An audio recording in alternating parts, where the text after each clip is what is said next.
The needle slipped through silk like a whisper, pulling golden thread behind it in perfect measured strokes. I watched the pattern emerge beneath my fingertips, a delicate vine of forget-me-nots winding along the edge of what would become a christening gown. Each stitch was a small prayer, a tiny piece of beauty I could offer to a world that often felt too harsh, too unforgiving. My workshop was modest, tucked into the back room of our crumbling villa on the outskirts of Taormina. The afternoon sun filtered through lace curtains I'd made myself years ago, casting intricate shadows across my work table. Spools of thread lined the shelves in rainbow order, beside bolts of fabric I'd saved for months to afford.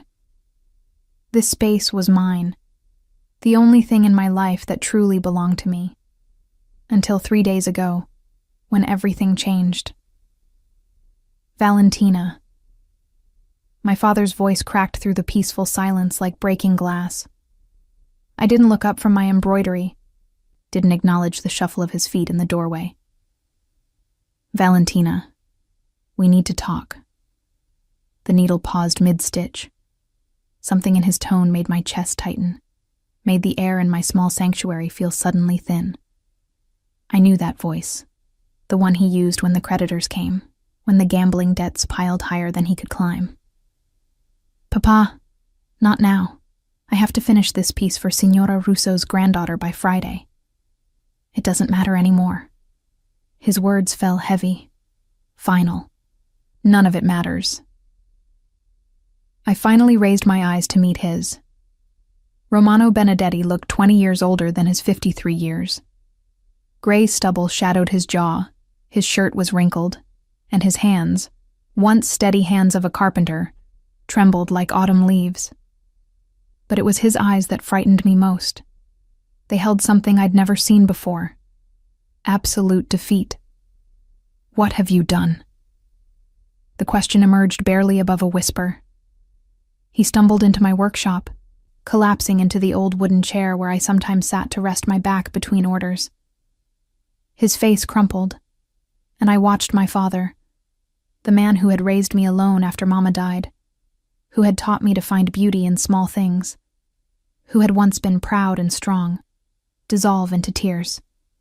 I'm sorry. Dio mio. Valentina. I'm so sorry. The needle fell from my fingers, the christening gown forgotten. I rose on unsteady legs, crossing the small space to kneel before him. Papa, what happened? Is it the Corsicans again? How much do you owe? More than money can repay. His voice broke completely. I went too deep this time. The Corsicans sold my debt to someone else, someone more dangerous, someone who doesn't accept payment plans or excuses. Ice water flooded my veins. There was only one organization in Sicily more feared than the Corsican loan sharks, the Marchetti family. Everyone knew their name, whispered it like a curse or a prayer depending on which side of their favor you stood. The Marchettis. Not a question, a damnation. Papa nodded, his shoulders shaking. Their head, Lucian Marchetti himself, came to collect yesterday. I offered him everything, the villa, my tools, my life if he wanted it. But he said none of that would settle the debt. My hands found his trembling ones, holding tight even as my own fear mounted. Then what does he want? The silence that followed lasted an eternity. Through the window, I could hear the distant sounds of village life, children playing, vendors calling, church bells marking the hour. Normal sounds from a normal world I was about to leave behind. You? The word emerged barely audible. He wants you, Valentina, as his wife. The workshop spun. I released Papa's hands, stumbling backward until my hips struck the work table. The christening gown slipped to the floor, golden thread spilling across old wooden planks like shed tears. No. The denial came automatically, absurdly. That's impossible. I've never even met him. Why would he? I don't know. Papa's voice gained strength through desperation. I don't know why he specifically asked for you. But he was clear. Either you marry him, or he takes everything and still expects payment in blood. My blood, probably. Maybe yours too, eventually. I pressed my palm against my chest, trying to slow my racing heart. Lucian Marchetti. Even his name carried weight in Sicily. They said he'd taken control of the family at 25 after his uncle's murder, that he'd consolidated power through ruthless intelligence rather than brute force, that he was as cold and calculating as the winter wind that swept down from Etna.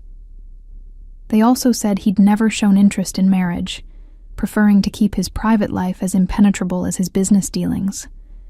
So why now? Why me? There has to be another way. I heard the pleading in my own voice, hated it. I could work, take more orders. We could sell the villa, move somewhere smaller. He gave us 3 days. Papa's interruption was gentle but firm. Tomorrow is the 3rd day. Tomorrow evening, either you're his wife or he comes to collect what he's owed in other ways. The sun had shifted while we talked, the lace curtains now casting different shadows across my workshop. I looked around at the space I'd built stitch by stitch, the embroidery hoops in various sizes, the half-finished projects waiting for my attention, the box where I kept my favorite piece, a small handkerchief I'd embroidered 2 years ago with a pattern of olive branches and doves. I'd made it for a donation to the local orphanage, had poured extra care into every detail, hoping it might bring some small comfort to a child who needed it. That handkerchief was long gone now, delivered to the orphanage with dozens of other pieces I'd donated over the years. Small acts of beauty offered to ease small amounts of suffering. It seemed so naive now, so childishly optimistic to think embroidery could matter in a world where fathers gambled away their daughters' futures, and men like Lucian Marchetti collected human beings as debt payment. "Does he know?" I asked quietly. "Does he know I embroider? That I have a business, small as it is?" Papa's expression crumbled further. I told him everything, hoping it would make a difference. That you're talented, that you provide for yourself, that you deserve better than this. He listened to it all, and then said the wedding would be tomorrow at sunset. 23 years old, and my life had just been sold to a stranger. A dangerous stranger who commanded fear across the island, whose word could end lives or save them, who apparently wanted a wife desperately enough to claim me as payment for debt. The thought made me shudder. What kind of man took an unwilling bride? What kind of marriage could possibly exist under such circumstances? "I won't fight it." The words tasted bitter, but they were true. I looked at my father, seeing the guilt crushing him, and knew I couldn't add to his suffering by refusing. "I'll marry him, Papa. But I want you to leave Sicily afterward. Go to Uncle Marco in Rome. Start fresh somewhere Lucian Marchetti's shadow doesn't reach." "Valentina, no. Promise me." I gripped his hands again, squeezing hard. "Promise me you'll leave, that you'll get help for the gambling, that you'll build something better with whatever years you have left. Let that be my wedding gift from you." He pulled me into his arms, and we stayed that way as the sun continued its descent, as the village sounds gradually quieted, as my old life slipped away like thread through silk. That night, I couldn't sleep. I stood at my bedroom window watching the lights of Taormina twinkle in the distance, wondering what tomorrow would bring. Would Lucian Marchetti be cruel? Indifferent? Would he expect me to play the role of dutiful wife? Or was I simply a possession to be acquired and ignored? The questions circled endlessly, unanswerable. Instead, I focused on what I could control. I spent the dark hours before dawn creating one last piece, a square of fine linen embroidered with a pattern I'd been saving for something special. Roses intertwined with thorns, beautiful and dangerous, hope wrapped around resignation. I worked by candlelight, my fingers moving with practiced precision, even as my heart hammered with fear and grief. When morning came, I packed a small trunk with my most essential tools and materials. If I was being forced into this marriage, I would at least bring the one thing that made me feel like myself. Papa watched from the doorway, his face haggard from his own sleepless night. "I should have protected you better," he said. "Your mother would never forgive me." Mama would understand. I forced a smile I didn't feel. She always said we do what we must to survive. This is survival, Papa. Nothing more, nothing less. The day crawled past with agonizing slowness. A priest arrived at noon, sent by Lucian Marchetti to prepare for the evening ceremony. He was an old man, with kind eyes, who seemed uncomfortable with the entire arrangement, but who asked no questions. The church, it seemed, also bent to Marchetti's will. At 4 o'clock, a car arrived, sleek, black, expensive. A man emerged who introduced himself as Constantine, Lucian Marchetti's closest associate. He was tall and broad-shouldered, with a scar along his jaw and eyes that missed nothing. "Signora Benedetti will need appropriate attire for the ceremony," he said to my father, his voice surprisingly soft for someone who looked so dangerous. "Mr. Marchetti has provided options." He gestured to the car, where another man waited with 3 garment bags. My throat tightened. Not only had Lucian Marchetti purchased a bride, but he'd also selected her wedding dress without her input. The presumption should have angered me, but I felt only a strange numbness as the dresses were brought inside. They were beautiful, all 3 of them. Simple, but exquisitely made, clearly expensive.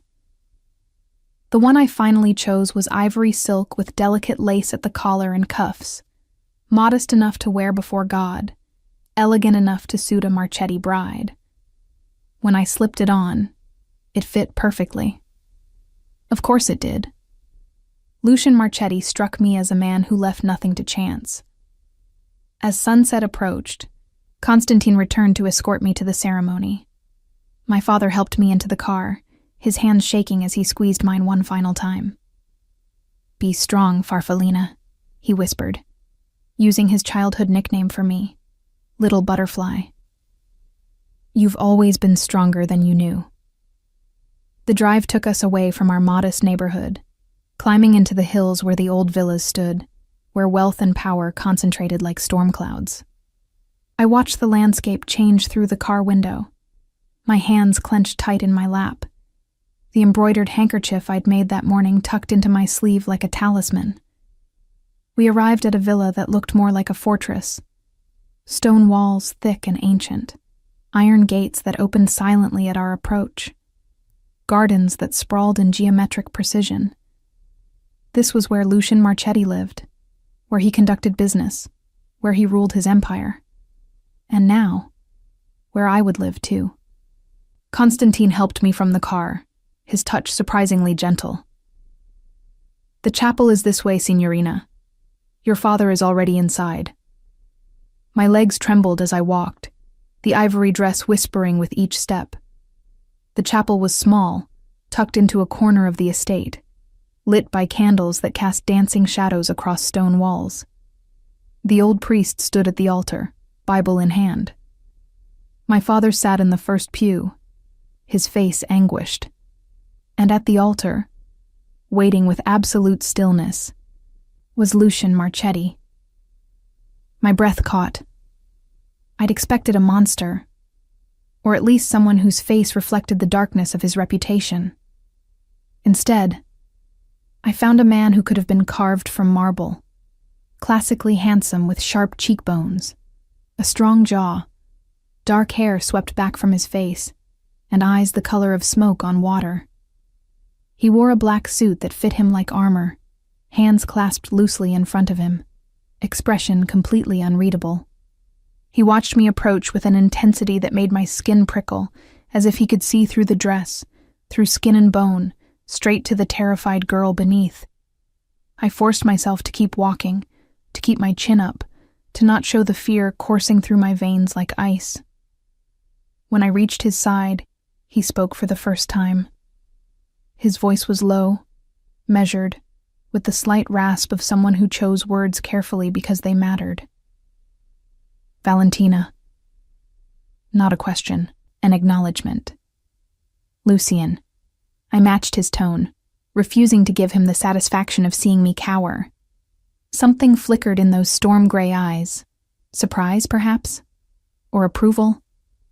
Then it was gone, replaced by that same impenetrable calm. He turned to the priest and nodded once. The ceremony began.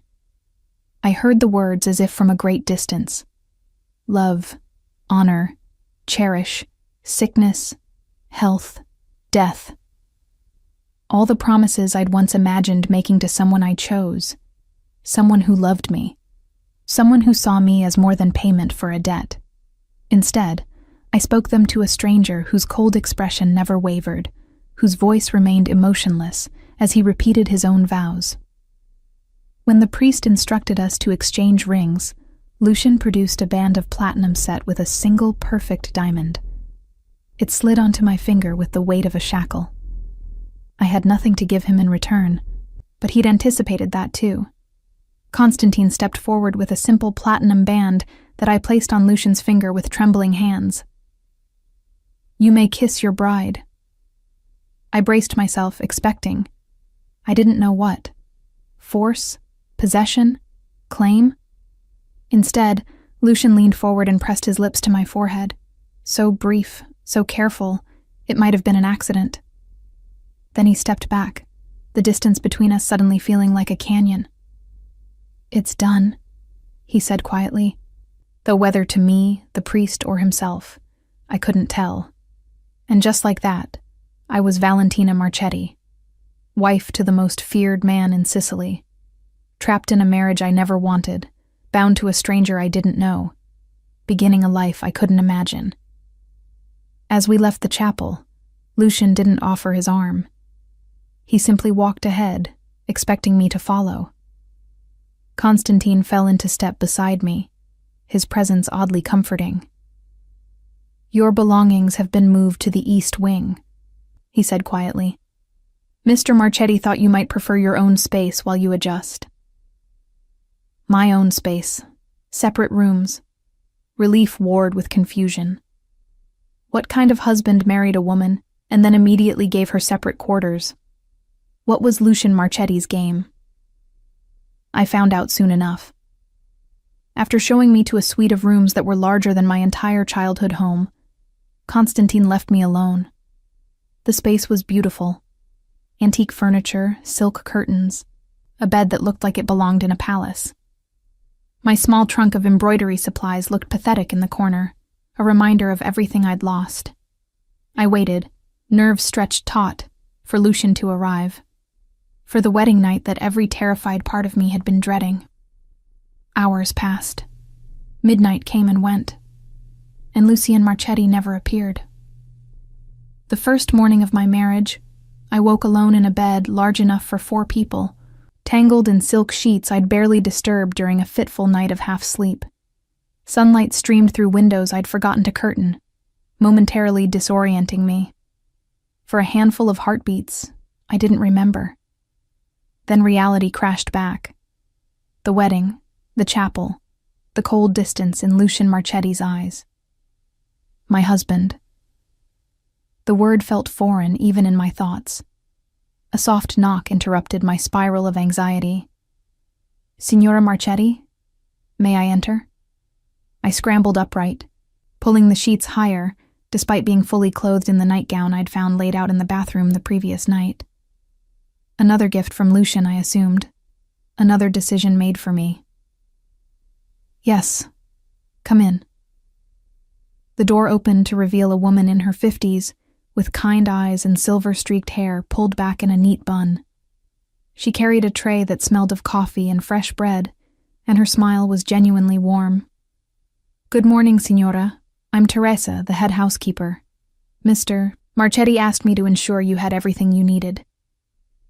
The mention of Lucien sent a flutter through my stomach. Part anxiety, part something else I didn't want to examine. Where is he? My husband? Teresa set the tray on the small table by the window, her movements practiced and efficient. Mr. Marchetti left for business early this morning. He said to tell you the villa and grounds are yours to explore as you wish, and to ask Teresa if you need anything. She paused, something sympathetic crossing her face. He also said he won't disturb you, Signora. You're to consider your rooms completely private. Won't disturb me. The phrasing was careful, diplomatic. What Teresa really meant was that Lucian had no intention of claiming his marital rights, of treating this as a real marriage in any meaningful sense. Relief flooded through me. I'd spent the night fearing his arrival, imagining scenarios that made my skin crawl, but alongside the relief came confusion. Why marry me at all if he intended to maintain such distance? Thank you, Teresa. I moved to the table, drawn by the smell of coffee. I appreciate your kindness. She smiled, warmer this time. It's my pleasure, Signora. It's nice to have a lady in the house again. The villa has felt too much like a fortress for too long. After Teresa left, I explored my new prison. Because that's what it was, wasn't it? A beautiful cage with silk sheets and antique furniture, but a cage nonetheless. The suite Lucian had assigned me included a bedroom, a sitting room, a luxurious bathroom, and, most surprisingly, a small room clearly meant for working. Someone had set up an embroidery station identical to my workshop at home. My trunk of supplies had been unpacked, organized, supplemented with materials I'd never been able to afford. Silk threads in every conceivable color lined the shelves. Hoops in various sizes hung from specially installed hooks. A basket in the corner held bolts of the finest linen and silk I'd ever touched.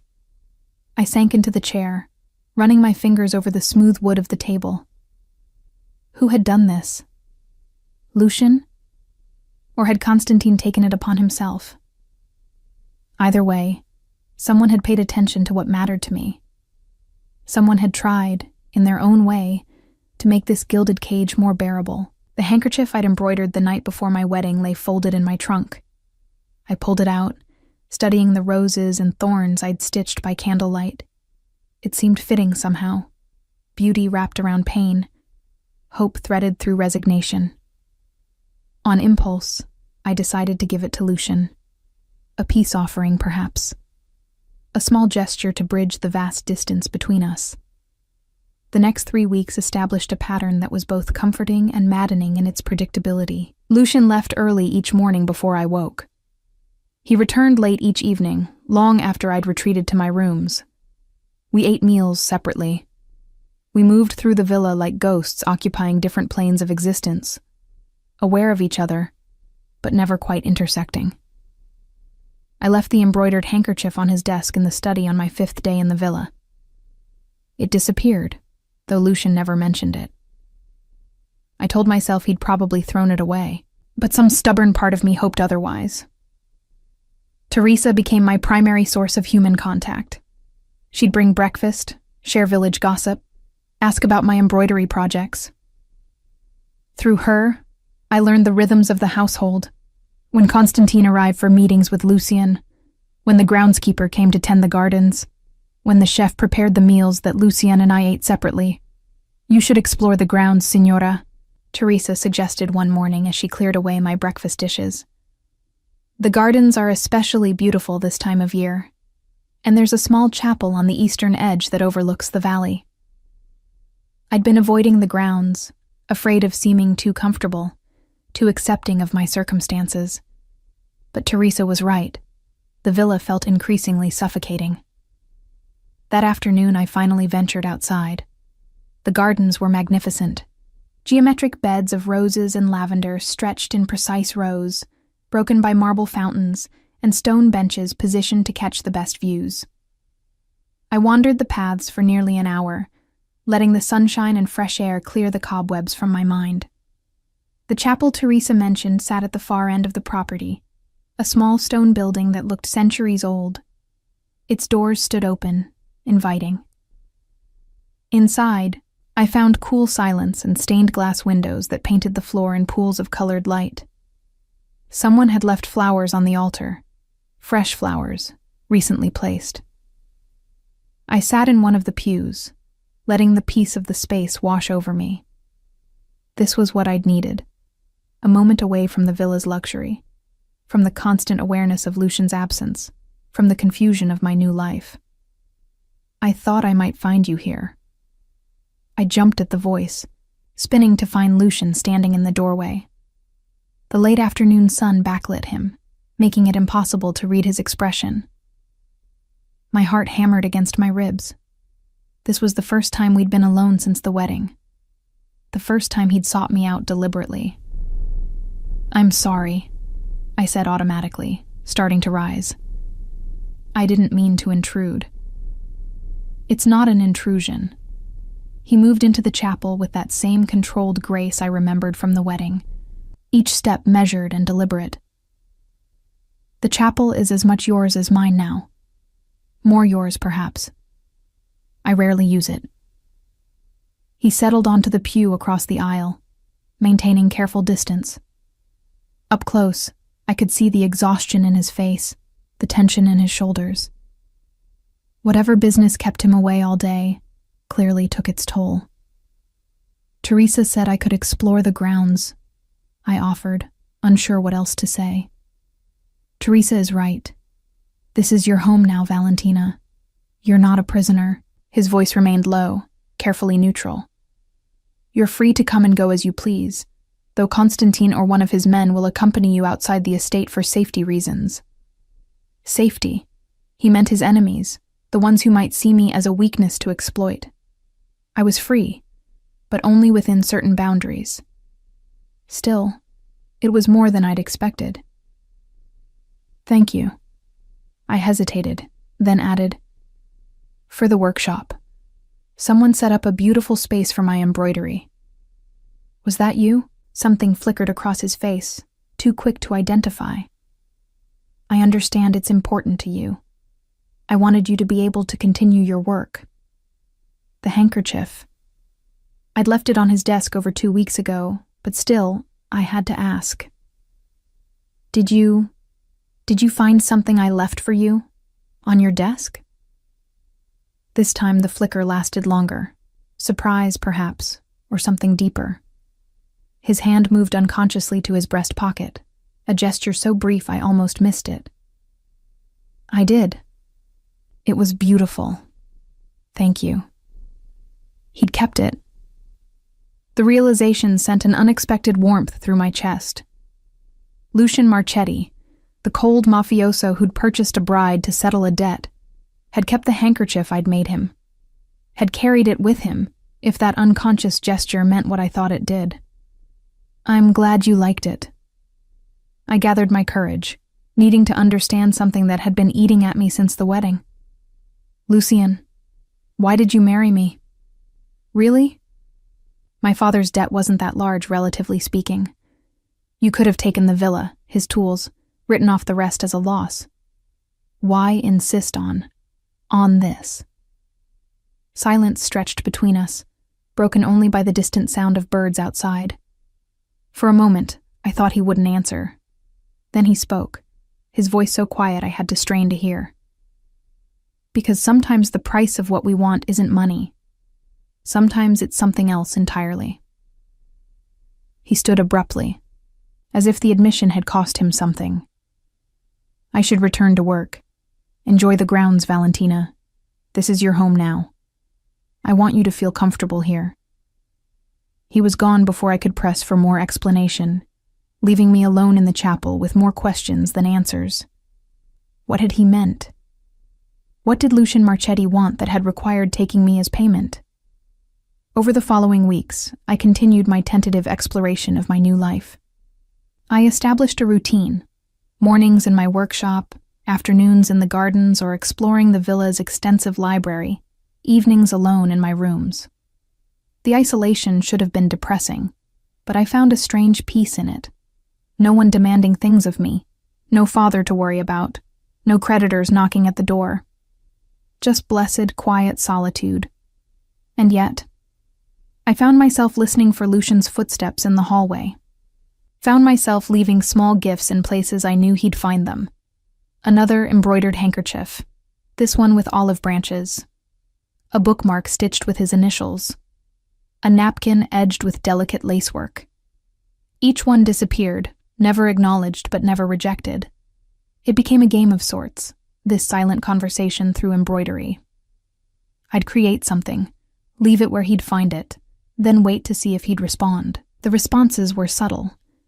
A book left on my sitting room table that I'd mentioned wanting to read, sheet music for a song I'd hummed while working, a bolt of silk in exactly the shade of blue I'd been searching for. We were communicating, Lucian and I, but only through these small, careful gestures.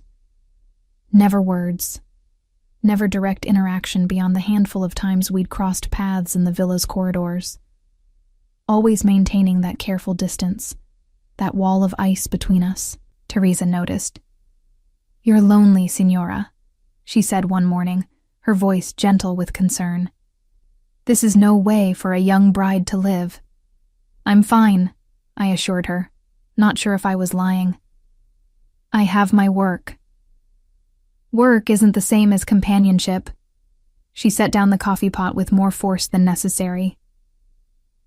"Mr. Marchetti may be a good man in his way, but this situation isn't right. A husband and wife should know each other, spend time together.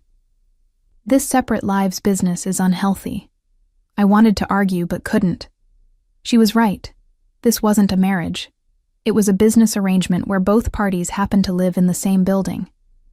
But what could I do? Lucian had made it clear he wanted distance. Forcing interaction would only make things more uncomfortable for both of us. That night, unable to sleep, I wandered the villa's corridors. I'd never explored much beyond my wing, but insomnia made me bold. The villa was massive, rooms branching off in all directions, each more luxurious than the last. I found a music room with a grand piano that looked untouched, a gallery with paintings worth more than my childhood home, a solarium filled with exotic plants that thrived in the controlled environment. And then I found Lucian's office. I hadn't meant to enter. The door was slightly ajar, and light spilled into the darkened hallway. Curiosity drew me forward until I could see inside. Lucian sat at his desk, head bowed over paperwork, the desk lamp casting harsh shadows across his face. He'd loosened his tie, rolled up his shirt sleeves. For the first time since the wedding, he looked almost human, almost vulnerable. I should have left, should have retreated to my rooms before he noticed me. Instead, I knocked softly on the doorframe. He looked up, surprise flashing across his features before he schooled them back to neutrality. "Valentina, it's late. Is everything all right?" I couldn't sleep. I hovered in the doorway, suddenly unsure. "I'm sorry. I didn't mean to disturb you." "You're not." He gestured to one of the chairs across from his desk. "Would you like to come in?" I should have declined, should have made an excuse and left him to his work. Instead, I found myself crossing the threshold, settling into the offered chair. Up close, I could see the exhaustion etched into his features, the tension in his shoulders that never quite released. "You work too much," I observed quietly. A ghost of a smile touched his lips. "An occupational hazard." "Do you ever rest? Ever do something just because you enjoy it, not because it serves some business purpose?" "Not often." He set down his pen, giving me his full attention. "What about you? Are you settling in? Do you have everything you need?" "Yes, thank you." I hesitated, then decided to be honest. Though I'd be lying if I said I understood this situation. Us.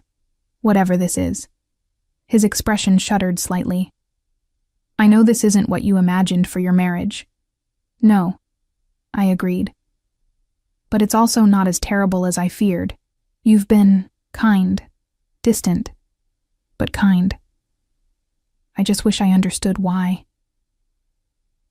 "Why I keep my distance?" He leaned back in his chair, studying me with those inscrutable gray eyes. "Because you didn't choose this, Valentina. You were forced into it by your father's mistakes. The least I can do is give you space, respect your boundaries, make this arrangement as painless as possible." "And what about what you want?" The question emerged before I could stop it.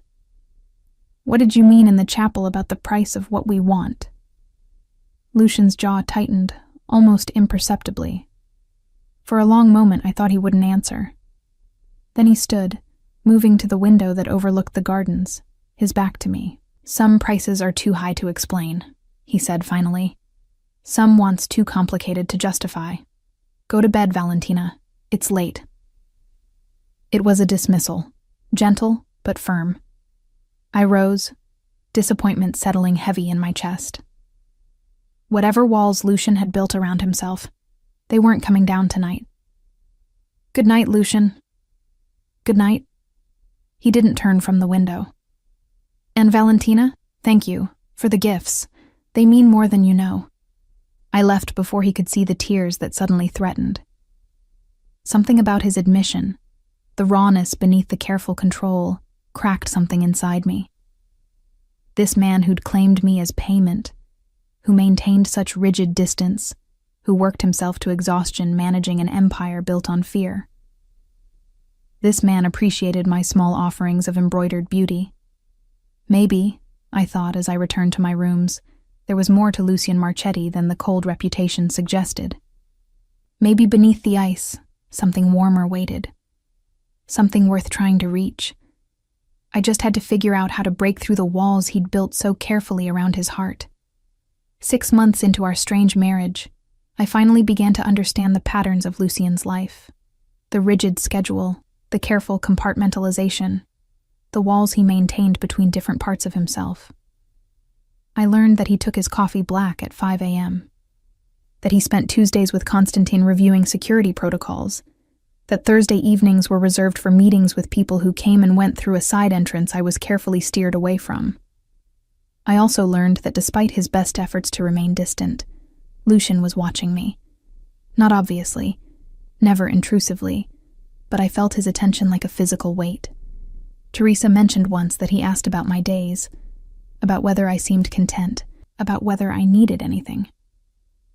Constantine, during one of our brief encounters in the garden, commented that Mr. Marchetti seemed more at ease knowing I was comfortable in the villa. It was strange, being observed from afar by a husband who barely spoke to me directly. But stranger still was how I'd begun to look for him too.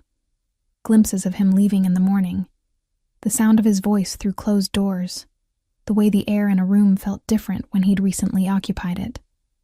The embroidered gifts continued, my silent language in a conversation Lucian seemed unable or unwilling to have aloud. I made him a set of handkerchiefs, each embroidered with different patterns I thought might mean something to him. Strong oaks for stability, soaring eagles for ambition, stars for hope and darkness. I left them where he'd find them, then waited to see if they'd disappear like the others. They always did. My workshop became my refuge, the one place where I could create without overthinking the strangeness of my situation. I'd resumed taking commissions, though Teresa now handled the business arrangements, screening clients, delivering finished pieces. The income wasn't necessary. Lucian had made clear that everything I needed would be provided. But the work gave me purpose beyond being the invisible wife of a powerful man. One afternoon in late spring, I was working on an especially delicate christening gown when Teresa entered my workshop looking troubled. "Signora, there's someone here to see you. A woman named Isabella Corso. She says she's from the orphanage of Sant'Angelo." Sant'Angelo. The name sent a jolt through me.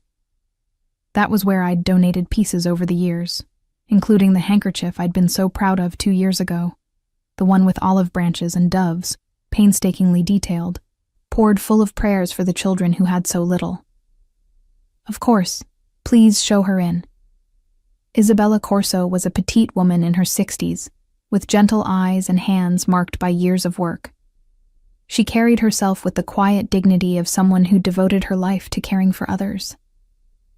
"Signora Marchetti, thank you for seeing me."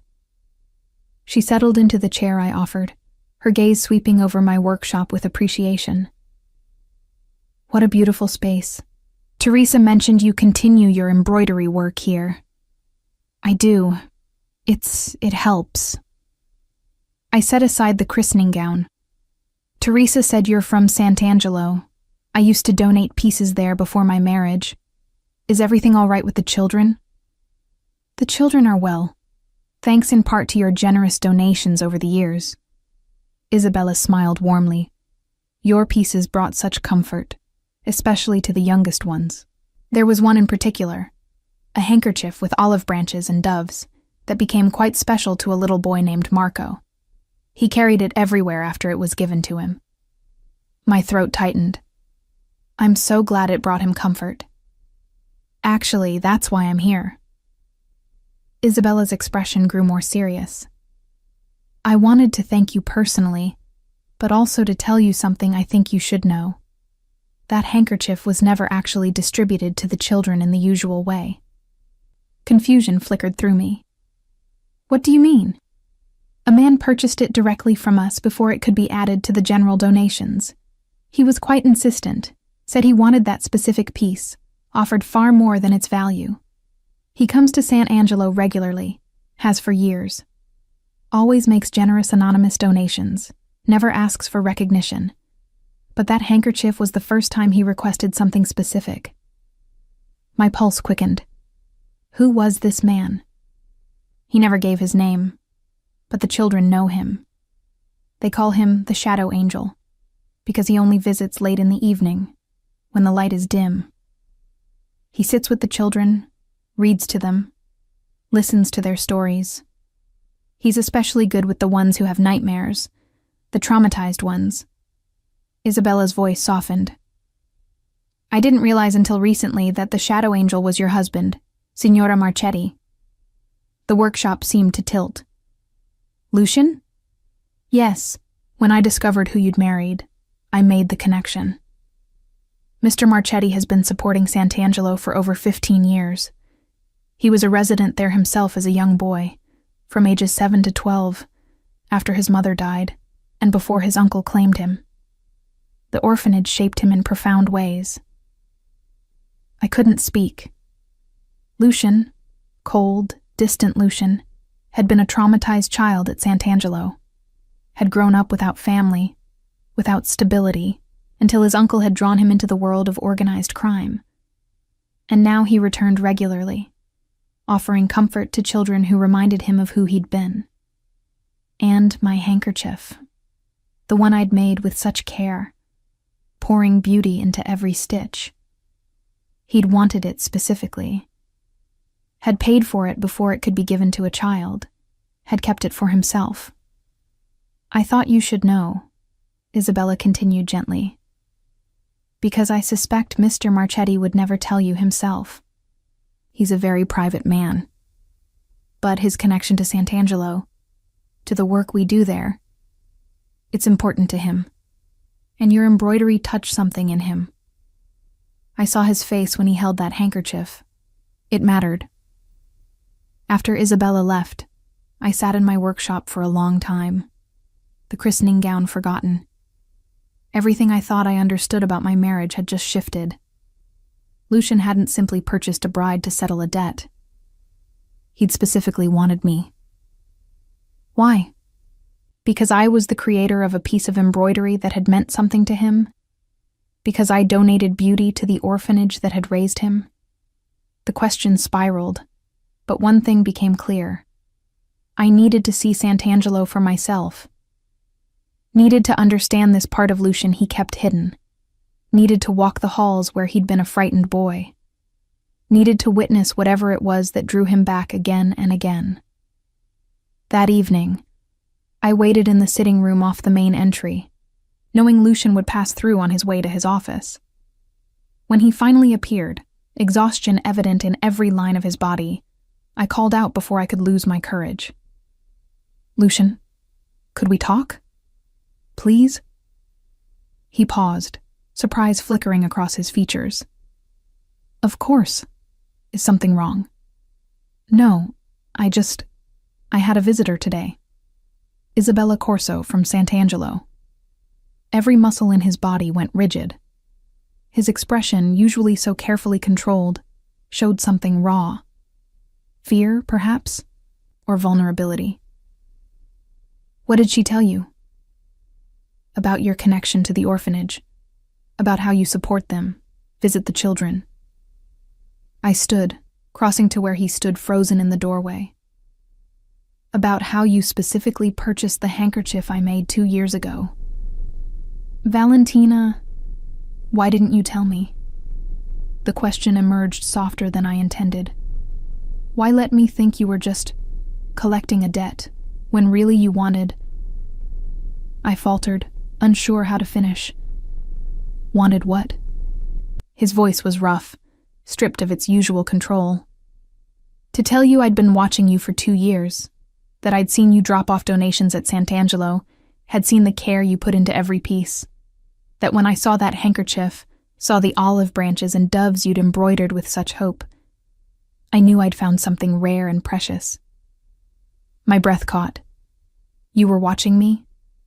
Not stalking, he clarified quickly. But yes, I noticed you. I couldn't help it.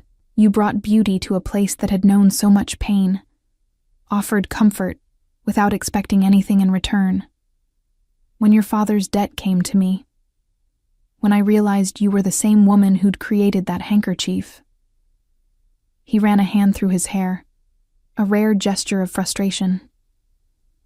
I saw an opportunity to bring you here, to keep you safe, to have you close in the only way I knew how. By forcing me into marriage, I couldn't keep the hurt from my voice by offering you protection in a world that destroys gentle things. His eyes met mine, and for the first time, I saw past the ice to the fire burning beneath. I knew it was selfish, knew it was wrong, but the thought of you continuing to struggle, of you potentially falling prey to other creditors, other men less. He broke off, jaw tightening. I wanted you here. I wanted you safe, even if it meant you'd hate me for it. I don't hate you. The admission emerged in a whisper. I don't understand you, but I don't hate you. Something shifted in his expression. Hope, maybe, or longing. His hand lifted as if to touch my face, then dropped back to his side. I should get back to work. Wait. I caught his arm, feeling the tension in his muscles. Take me to Sant'Angelo. Tomorrow. I want to see it, understand what it means to you. Please. He studied me for a long moment, something working behind his eyes. Finally, he nodded. Tomorrow evening. I'll cancel my other commitments. True to his word, the next evening Lucian's car was waiting. We drove in comfortable silence through the winding roads that led to the coastal village where Sant'Angelo stood. The orphanage was smaller than I'd imagined, housed in an old monastery that had been converted for its current purpose. But the gardens were well maintained, the building freshly painted, signs of the money Lucian had poured into keeping it running. Isabella met us at the entrance, her face lighting up when she saw Lucian. Mr. Marchetti, we weren't expecting you tonight, but you're always welcome. And you brought Signora Marchetti. Wonderful. I wanted her to see the place, Lucian said quietly, if that's acceptable. Of course, of course. Come in. The interior was clean and cheerful, walls painted in warm colors, corridors lined with children's artwork. Lucian moved through the space with familiar ease, greeting staff by name, pausing to smile at children who called out to him. The transformation was remarkable, the cold mafioso melting into something warmer, more approachable, more human. We stopped in a common room where several children were playing before bedtime. A little boy, perhaps 6 years old, spotted Lucian and ran over, nearly tripping in his excitement. Mr. Shadow, you came. Did you bring a story? Lucian crouched to the boy's level, his entire demeanor softening. Not tonight, Marco, but I brought someone special I wanted you to meet. This is my wife, Valentina. She's the one who made that handkerchief you like so much. Marco's eyes widened. He dug into his pocket and pulled out a worn piece of fabric. My handkerchief, the one Isabella had said was given to him. But it wasn't the original. Someone had carefully repaired it, reinforced the edges, preserved it despite obvious heavy use. "You made this?" Marco's voice was awed. "It's my favorite thing. It helps when I have bad dreams." My throat tightened as I knelt beside Lucian. "I'm so glad it helps you. Do you have bad dreams often?" Marco nodded solemnly. "Sometimes I dream about before I came here, when things were scary. But then I look at the doves and remember that Mr. Shadow says there's always hope, even in the dark." I glanced at Lucian, saw the naked emotion in his face before he controlled it. He'd given Marco the handkerchief, my handkerchief, the one he'd purchased before it could be distributed, after using it himself. Had given this traumatized child something that had brought him comfort first. We stayed for over an hour. Lucian read stories to the younger children, his deep voice gentle and soothing. I helped some of the older girls with an embroidery project they were working on, teaching them stitches and patterns. Isabella showed me the improvements Lucian's donations had funded: a new playground, updated dormitories, a classroom equipped with computers and books. "He never takes credit publicly," Isabella confided as we watched Lucian with the children. "Insists everything remain anonymous. But the children know. They know he's the reason they have these opportunities, the reason Sant'Angelo survived when so many other orphanages closed." On the drive back, I couldn't contain my questions any longer. "How long were you there? At Sant'Angelo?" 5 years. Lucian's hands tightened on the steering wheel. "My mother died when I was 7. Car accident. She had no family, no support system. I ended up at Sant'Angelo because there was nowhere else to go." "And your uncle? The one who claimed you?" His expression hardened. "Lorenzo Marchetti. He didn't want me. He wanted an heir to train, someone to inherit his empire. He saw potential in me, I suppose. Intelligence that could be shaped into something useful. He pulled me out of Sant'Angelo when I was 12 and thrust me into a world I wasn't ready for." "Did you want to leave?" I asked softly. "No." The word was barely audible. Sant'Angelo was the closest thing to home I'd known since losing my mother. Isabella and the other staff, they cared. They saw me as a child who needed nurturing, not a tool to be sharpened. But I didn't have a choice. Lorenzo was family, and family had legal rights.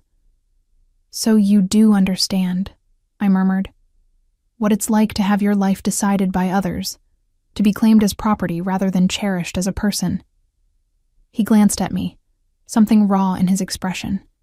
"Yes, I understand, which is why I tried to make this as painless as possible for you. Why I gave you space, freedom within the bounds of safety. I never wanted you to feel as trapped as I did at 12. But you still trapped me," I pointed out, though without anger. "Just in a prettier cage." "I know." His voice dropped. "I know it was selfish. But when I saw the chance to have you here, to keep you safe, to..." He trailed off, seeming to struggle with words. "To have something beautiful in my life that wasn't tainted by violence and obligation. I couldn't let that pass." We arrived back at the villa, but neither of us moved to exit the car. The darkness and enclosed space made confession easier somehow, removed the need to maintain careful facades. "The handkerchief," I said quietly. "The one you gave to Marco. You'd kept it first, hadn't you? Used it yourself?" "Yes." No hesitation. "I saw you deliver it to Sant'Angelo 2 years ago. Watched you through the window as you arranged it with the other donations, as you touched it one last time before leaving. The care you'd put into it was visible in every stitch. I went inside after you left and told Isabella I wanted to purchase it. She refused at first, said all donations went directly to the children. But I offered enough money to fund the new playground, and she relented. And you kept it with you?" "Not a question. Always. In my pocket, close to my heart. It reminded me that beauty still existed in the world, that not everything had to be bought with blood and fear, that somewhere, A woman with talented hands created hope from thread and fabric. He finally turned to face me fully. Then Marco arrived. 7 years old, traumatized from abuse, nightmares every night. I saw myself in him so clearly it hurt. And I thought, maybe what brought me comfort could help him too. Tears burned my eyes. So you gave it away. So I gave it to someone who needed it more. His hand moved as if to touch my face, then fell back. But I never forgot you, Valentina. Never stopped watching when you came to Sant'Angelo. Never stopped hoping I might find a way to. To what? I whispered. To know you. The admission seemed to cost him. To have you in my life in any capacity you'd allow. When your father's debt arrived on my desk, I saw it as fate. A sign. I know that makes me sound mad, but it doesn't. I reached across the space between us, my fingers finding his. His hand was warm, larger than mine, and it trembled slightly at my touch. It makes you sound lonely, like someone who found one beautiful thing in a dark world and couldn't let it go. His fingers curled around mine, grip careful but firm. I am sorry, he said hoarsely. For all of it. For taking your choice away. For binding you to me when you deserved so much better. For being too damaged to know how to love you the way you should be loved. Lucian. But I won't apologize for keeping you safe, he continued. Or for treasuring every gift you've given me. Or for falling in love with you long before I had any right to. The world stopped. What? I love you. He said it simply, factually, as if stating something obvious. I've loved you since I first saw you embroidering hope into fabric at Sant'Angelo. I loved you on our wedding day, though I knew you could never feel the same. I love you now, sitting here in the darkness, finally brave enough to speak the truth. His thumb traced patterns on my palm. I don't expect you to return it. I know what our marriage is. A business arrangement you were forced into. But I wanted you to know. After 2 years of watching from afar and 8 months of living as strangers under the same roof, you deserve to know the truth. I couldn't speak. Couldn't process the magnitude of what he was confessing. Lucian Marchetti, the cold mafioso who'd claimed me as payment, had been in love with me for 2 years, had married me not out of cruel opportunism, but out of desperate longing, had maintained rigid distance not because he didn't care, but because he cared too much. Say something, he pleaded softly, even if it's to tell me I'm a fool. Instead of words, I leaned across the center console and pressed my lips to his. The kiss was gentle, tentative, a question rather than an answer. For a heartbeat, he froze. Then his free hand came up to cradle my face with devastating tenderness, and he kissed me back with all the longing he'd been suppressing for 2 years. When we finally pulled apart, both breathing hard, his forehead rested against mine. Valentina, I don't love you yet, I admitted honestly. But I could. I think I'm already starting to. And I want to try, Lucian. I want to know the man who reads to traumatized children and keeps embroidered handkerchiefs over his heart. The man who built walls to protect a heart that's been broken too many times. I want to learn to love him, if he'll let me. Yes. The word emerged rough, choked. God, yes. We sat there in the darkness of the car, holding each other. 2 people who'd been forced together now choosing to stay. It wasn't a fairy tale ending. There was still too much between us. Too many walls to dismantle. Too much damage to heal. But it was a beginning. A real one. Built on honesty and hope, and the kind of fragile trust that has to be earned one small gesture at a time. The morning after our conversation in the car, I woke to find a note slipped under my door. Lucian's handwriting was precise, controlled, so much like the man himself. Breakfast together? The terrace at 8 if you're willing. L. My heart fluttered as I read it. Such a simple request, but it felt monumental. In 8 months of marriage, we'd never shared a meal. Never sat across from each other in daylight without the buffer of ceremony or accident. This was intentional. This was him trying. I arrived at the terrace at 7:55, nerves making me early. Lucian was already there, standing by the stone railing that overlooked the gardens. He'd dressed casually, or what passed for casual in his world. Dark slacks, a white shirt with the sleeves rolled to his elbows, no tie. His hair was slightly damp, as if he'd recently showered.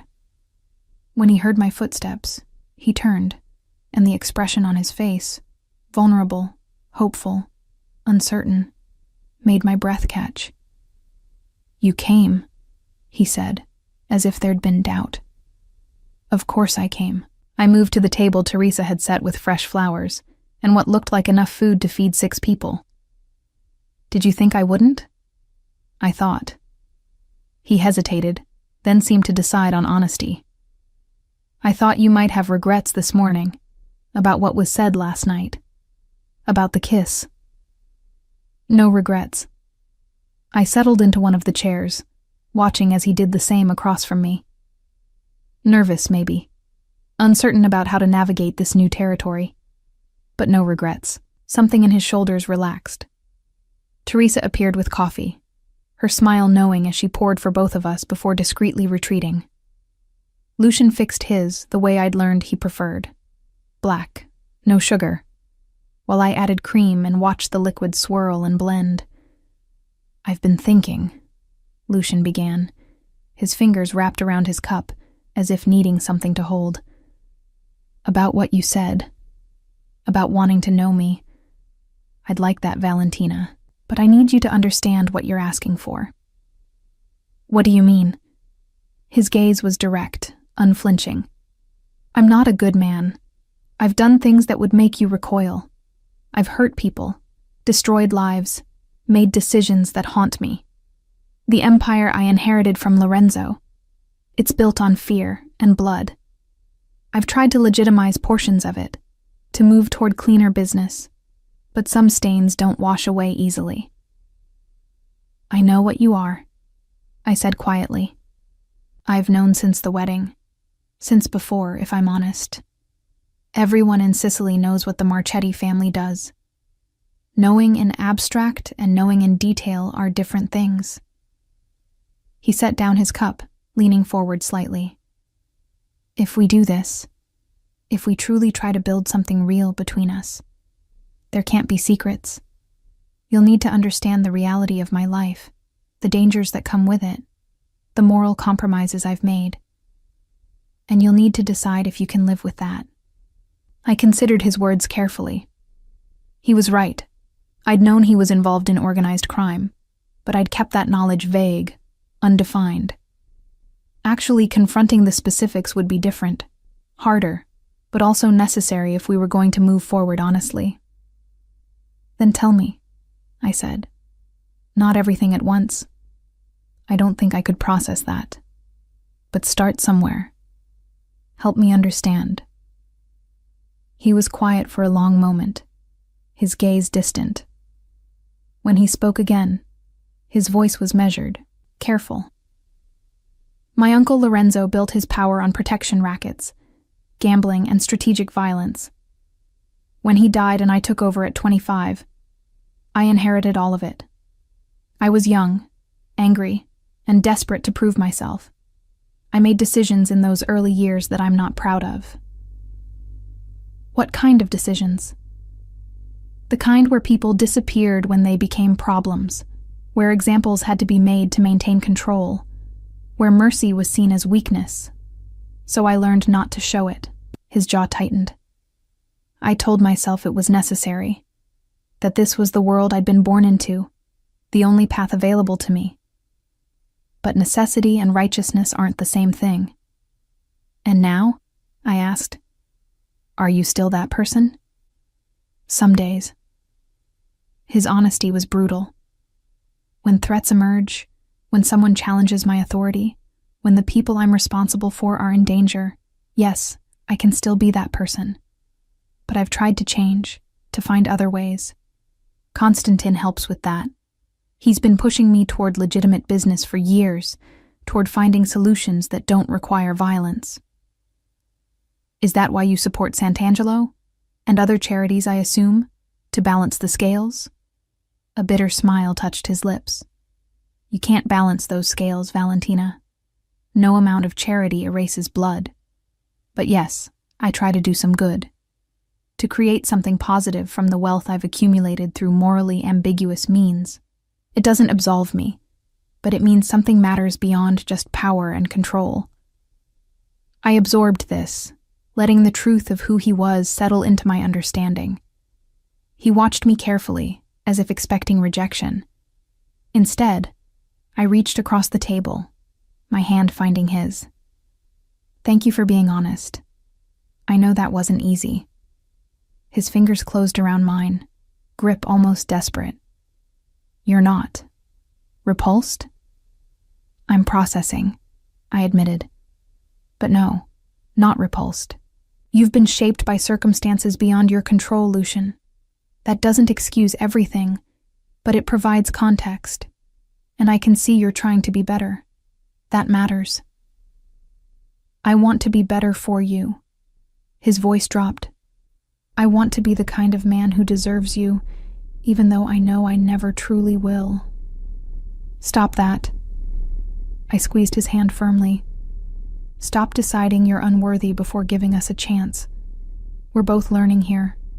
How to be married, how to trust, how to build something real from an arranged foundation. That takes time and patience and forgiveness. From both of us. Something shifted in his expression, hope breaking through the habitual cynicism. I don't deserve your forgiveness. Maybe not, but you have it anyway. I smiled softly. Now, can we please eat? Teresa will be heartbroken if we let all this food go to waste. The tension broke. Lucian laughed, actually laughed, and the sound transformed his entire face. For a moment, I glimpsed the boy he must have been before life hardened him, before Lorenzo molded him into something colder. We ate breakfast together, conversation flowing more easily than I'd expected. He asked about my embroidery projects, seeming genuinely interested in the technical details of different stitches and patterns. I asked about the legitimate parts of his business, the real estate holdings, the import company, the restaurant chain. Neutral territory where we could learn each other's rhythms without diving into darker waters. There's a charity gala next month, Lucian mentioned as Teresa cleared away our plates. In Palermo, several business associates will be there, along with politicians and society figures. I typically attend alone, but... He paused, something vulnerable entering his expression. Would you consider coming with me? As my wife, publicly? The request was significant. In 8 months, we'd never appeared together socially, never acknowledged our marriage beyond the legal paperwork. This would be a statement, to his world and mine, that we were truly together. I'd like that, I said, watching relief wash over his features. Though I'll need something appropriate to wear. I'll arrange for a stylist to visit with options. He caught himself. Unless you'd prefer to choose yourself, I don't want to make decisions for you. The consideration warmed me. He was trying so hard to give me agency, to make up for the choice he'd stolen when forcing this marriage. A stylist would be helpful, actually. I wouldn't know where to begin dressing for that kind of event. Over the following weeks, our mornings together became routine. Breakfast on the terrace when weather permitted, in the smaller dining room when it didn't. Lucian still left early for business most days, still returned late most evenings. But now he sought me out afterward. Small conversations in the library, walks through the gardens as the sun set, moments of connection that gradually built trust between us. I continued leaving embroidered gifts, but now with explicit acknowledgement. A bookmark for the book he was reading, a handkerchief monogrammed with his initials for his breast pocket, a small wall hanging for his office depicting the view from Sant'Angelo. Olive trees and ocean, peace captured in thread. "I love this," he said when he saw the wall hanging, his fingers tracing the embroidered waves. "How do you capture movement in something stationary?" "By understanding what stillness looks like right before motion," I explained, moving to stand beside him. "The wave hasn't crested yet, but you can see it's about to. The olive branches haven't bent in the wind, but the leaves are positioned to show they will. It's about potential, showing the moment before something changes." He looked at me then, really looked, and I saw understanding dawn in his eyes. Like us, I agreed softly. The night of the gala arrived faster than I expected. The stylist had provided a midnight blue gown that hugged my curves before flowing to the floor, elegant and understated. Teresa helped with my hair and makeup, her excitement palpable. "Mr. Marchetti won't be able to take his eyes off you," she predicted, pinning the final curl into place. When I descended the main staircase, Lucian was waiting in the foyer. His sharp intake of breath when he saw me sent heat through my veins. He wore a tuxedo that emphasized his broad shoulders, his dark hair perfectly styled, every inch the powerful man the world knew him to be. But his eyes held nothing but awe as he watched me approach. "Valentina." My name emerged rough, reverent. "You're stunning. You clean up well yourself." I accepted the hand he offered, letting him guide me down the final steps. Up close, I could smell his cologne, sandalwood and something darker, more complex. His gaze dropped to the necklace I wore, a simple gold chain with a small pendant. "Is that?" "The first button from the shirt you wore on our wedding day." I touched it lightly. I saved it, had it made into a pendant. I thought, if I'm wearing something that represents our beginning, even a difficult one, it might remind me that beginnings can lead to better things. His hand came up to cup my face, thumb brushing my cheekbone with devastating gentleness. How did I get so lucky? "You didn't," I said honestly. "You manipulated circumstances to force an outcome you wanted. But you're trying to make it right, and that counts for something. I'll spend my life making it right if you'll let me." The gala was overwhelming. Hundreds of people in a ballroom that dripped with crystal and gold, champagne flowing freely, conversations conducted in the coded language of the wealthy and powerful. Lucian kept me close, his hand at the small of my back, introducing me to associates whose names I instantly forgot. His wife, he called me, with unmistakable pride. Not his business arrangement or his convenient solution to a debt problem. His wife. "She's lovely, Lucian," one elderly woman commented, her sharp eyes assessing me. "Where has she been hiding all these months?" "Adjusting to married life," Lucian replied smoothly. "I wanted to give her time to settle in before throwing her into this circus." The woman laughed. "Smart man. Too many grooms parade their new brides around like trophies before the poor girls know which fork to use." She turned to me, her expression warming. "Don't let him work too much, dear. These men will bury themselves in business if we don't drag them out occasionally." As she moved away, I leaned closer to Lucian. "She seems kind." "Donna Castellano. Her husband ran the Eastern Territories before he died. She's retired now, but still commands respect." He guided me toward a quieter corner. "Are you doing all right? I know this is a lot." "I'm fine, though I wouldn't mind some air soon." "The terrace is just through those doors.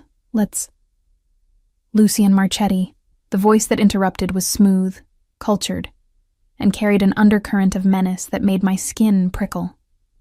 "I heard rumors you'd finally taken a wife. Mikhail Volkov. I don't believe we've been introduced."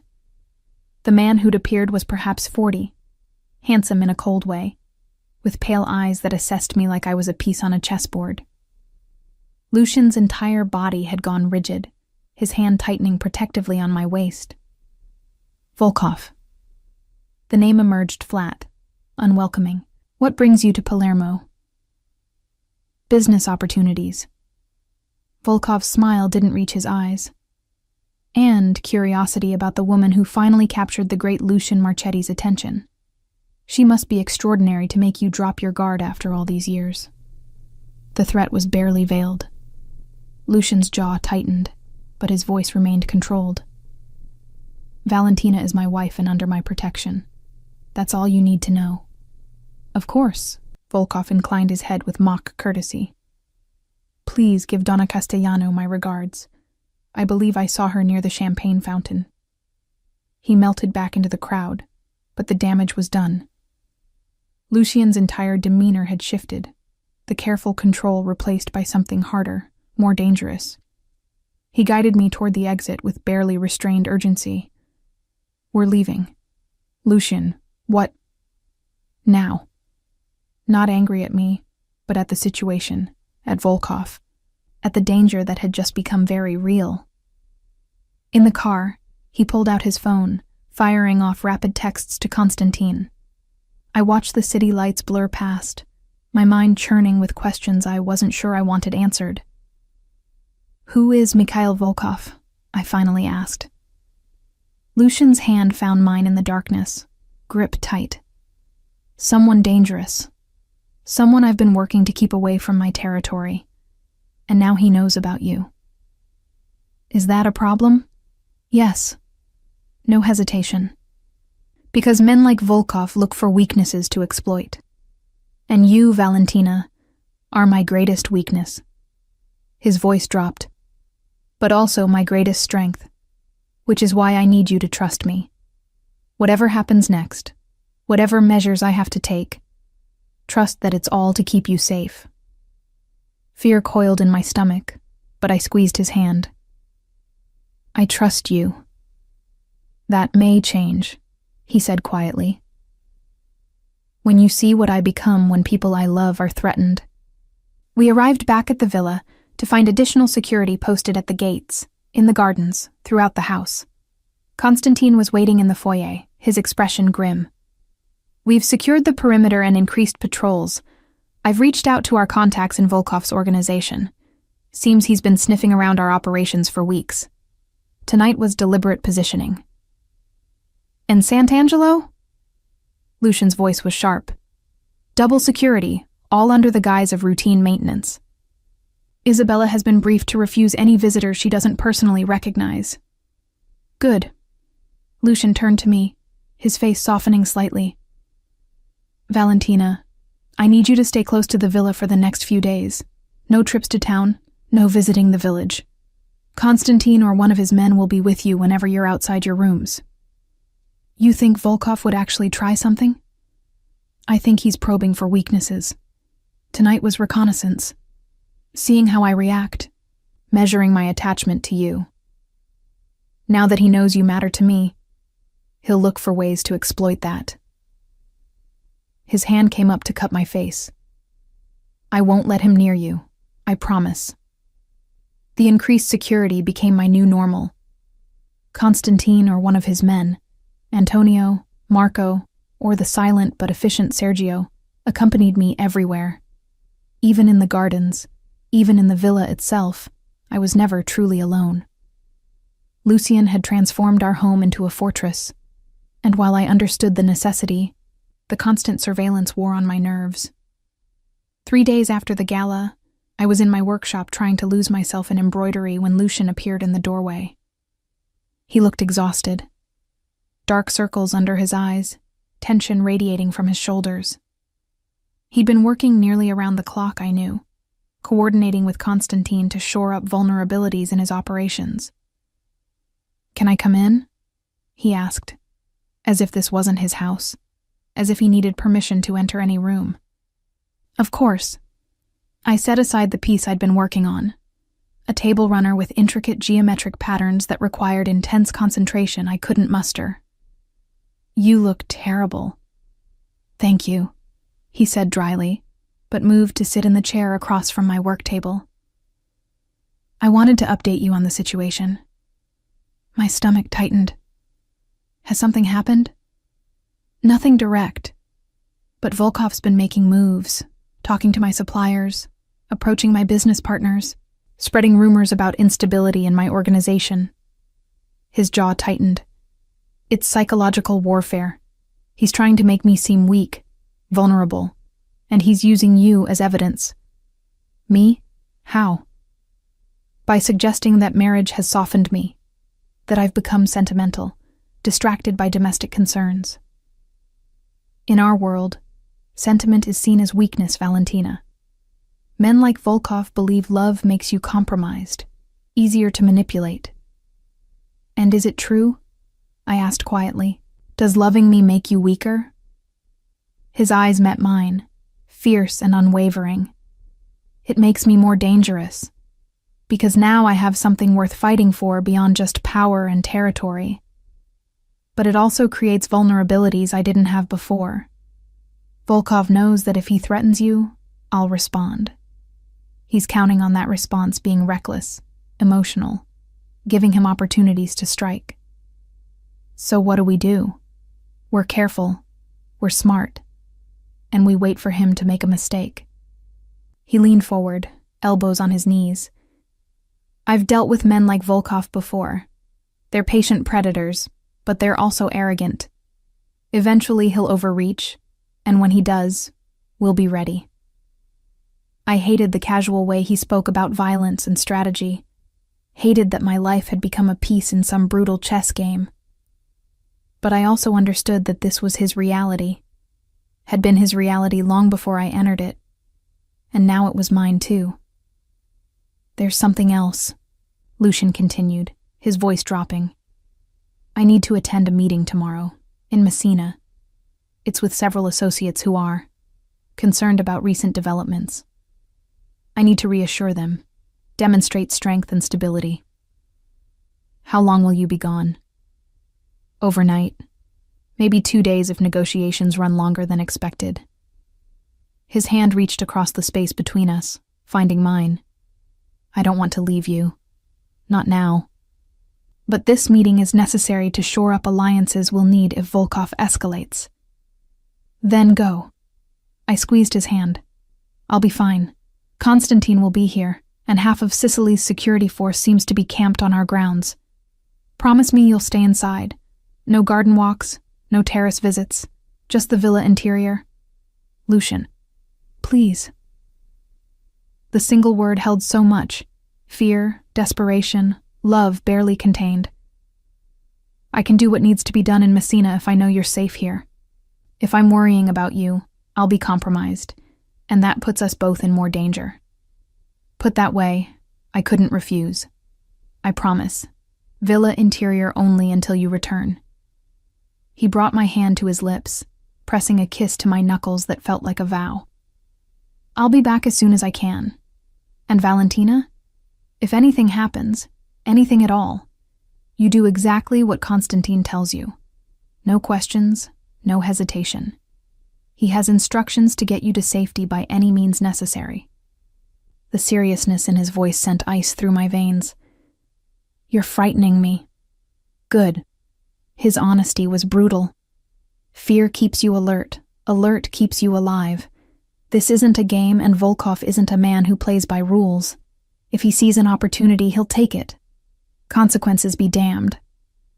Lucian left before dawn the next morning. I woke to find a note on my nightstand. Just a few words in his precise handwriting. Stay safe. Come back to me. L. The villa felt different without him. Larger, colder, more fortress than home.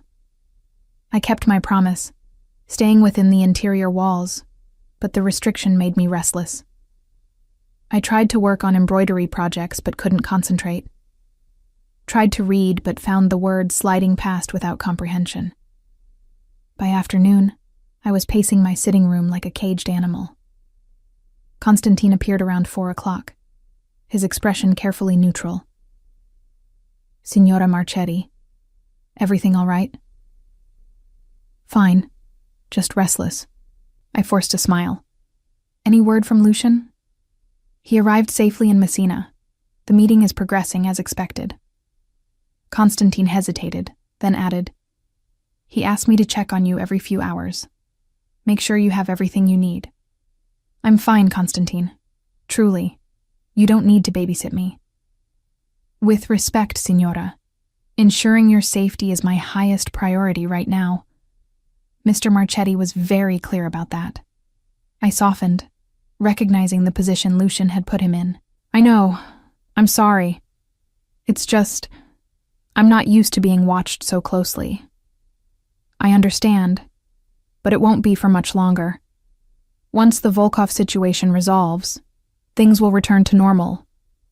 Except normal for me would still mean being married to a man whose business required armed guards and strategic violence. That was my reality now, for better or worse. That night, I couldn't sleep. The villa was too quiet without Lucian's presence, too aware of its own emptiness. I found myself wandering the halls around 2 a.m., wrapped in a robe, seeking something. Comfort, maybe. Connection. Proof that I wasn't entirely alone. I ended up in Lucian's office, the room he'd been so carefully keeping me out of for months. The door was unlocked, an oversight probably caused by his rushed departure. I knew I shouldn't enter, that this was a violation of the trust we'd been building. But curiosity won out over propriety. The office was exactly as I'd expected. Organized, austere, dominated by a massive desk and floor-to-ceiling bookshelves. But what drew my attention was a glass case mounted on the wall behind the desk.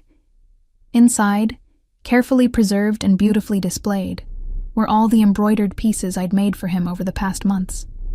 The handkerchiefs, the bookmark, the wall hanging, all treated like precious artifacts. And in the center, given the place of honor, was the original handkerchief, the one with olive branches and doves, the one I'd made 2 years ago for Sant'Angelo, the one he'd purchased and kept before eventually giving it to Marco. Except this wasn't the same handkerchief. Looking closer, I realized he'd commissioned an exact replica. Same pattern, same colors, same dimensions. He'd given the original to Marco but kept this copy for himself. Had someone recreate the piece that had meant so much to him? Tears blurred my vision. This cold, dangerous man who'd forced me into marriage had been carrying proof of his love for 2 years. Had treasured my work like some people treasured photographs or love letters. Had built a shrine to our connection before I'd even known his name.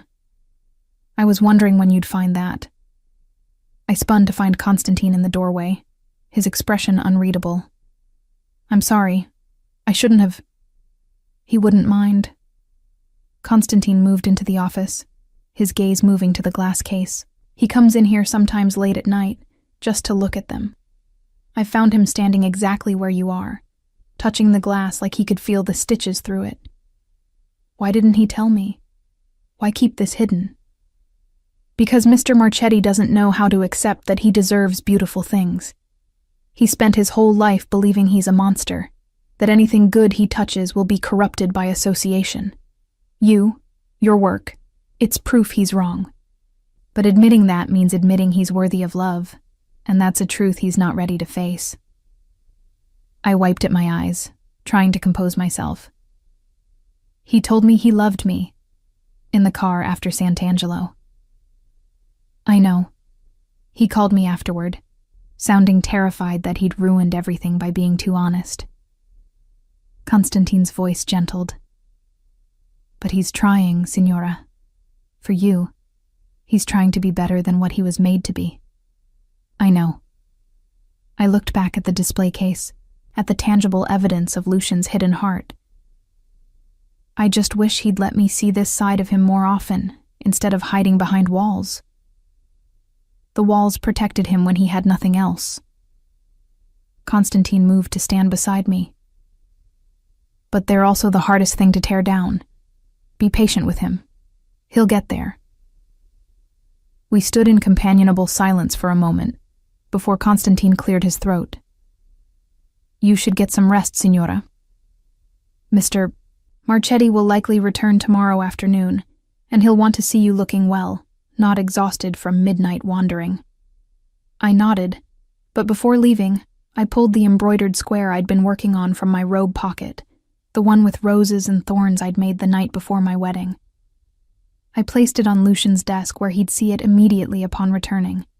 A small message that I understood what the display case meant, that I wasn't running from the truth of his feelings. The next day crawled past with agonizing slowness. Constantine received periodic updates from Messina. The meetings were going well, alliances being reinforced, Lucian handling the politics with his usual controlled competence. But he wouldn't be back until evening at the earliest. I tried to work, to read, to do anything productive. Instead, I found myself back in Lucian's office, studying the display case, trying to see myself through his eyes. What had he seen in my work that inspired such devotion? What had I unknowingly offered that had captured the heart of a man everyone believed had none? Around 6 o'clock, as the sun was beginning its descent, the sound of raised voices from the foyer made me tense. I moved toward the office door, opening it slightly to hear better. Can't see her. Mr. Marchetti was explicit about visitors. Constantine's voice, firm but controlled. I'm not a visitor. I'm his business partner. The responding voice was smooth, cultured, and sickeningly familiar. Mikhail Volkov. And I have urgent information he'd want me to share with his lovely wife. Ice flooded my veins. Volkov was here, in the villa, while Lucian was still hours away in Messina. Signora Marchetti is not receiving visitors, Constantine repeated. You can deliver any messages to me. The message is for her specifically, about her husband's current activities in Messina. I think she'd be very interested to learn what Lucian Marchetti is really doing up there. I should have stayed hidden, should have trusted Constantine to handle this. Instead, some stubborn part of me, the part that had kept creating beauty in a harsh world, that had agreed to build a real marriage with a difficult man, made me step out of the office. I'll see him, I called down the hallway. In the sitting room, Constantine, with you present. Constantine's expression showed clear disapproval, but he nodded once. As you wish, Signora. Volkov was even more unsettling in the villa than he'd been at the gala. He moved through the space like he owned it, his pale eyes cataloging everything, looking for weaknesses. When I entered the sitting room with Constantine at my side, Volkov's smile was the predator recognizing prey. Signora Marchetti, how gracious of you to see me despite your husband's probable disapproval. My husband isn't here to approve or disapprove, I said, keeping my voice level. You said you had information. Deliver it and leave. Direct, I like that. He settled into a chair without invitation. Your husband is currently in Messina conducting business, but not the business he told you about. I'm not interested in rumors. Not rumors. Facts. Volkov pulled out his phone, showing me a photograph. Lucian in what looked like a warehouse, surrounded by men I didn't recognize, standing near crates marked with shipping labels. He's finalizing a weapons shipment, illegal arms that will end up in the hands of militias throughout Eastern Europe. Thousands of guns that will kill thousands of people. All so your husband can increase his profit margins.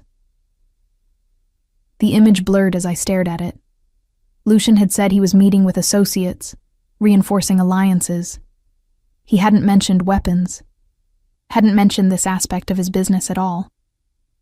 Why are you showing me this? I managed to ask. Because you deserve to know who you married. Volkov's voice was almost gentle, almost kind. Lucian Marchetti is very good at presenting himself as civilized, at pretending he's more than just a criminal with expensive taste.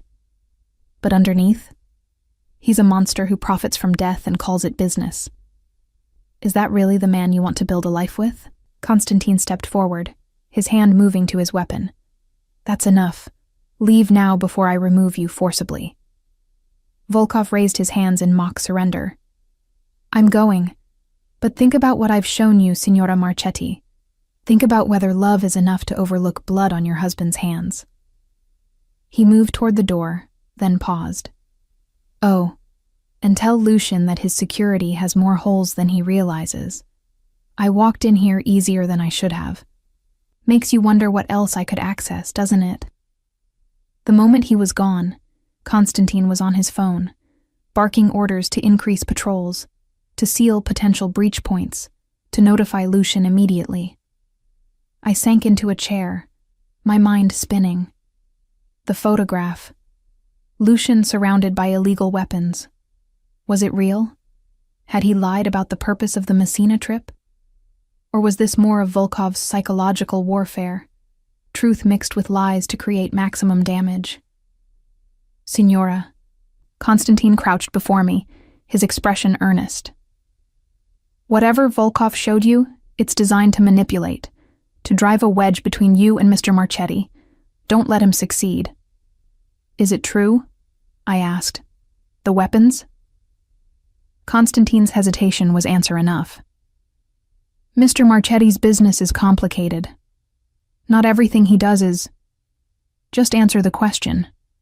Does Lucian deal in illegal weapons? Yes.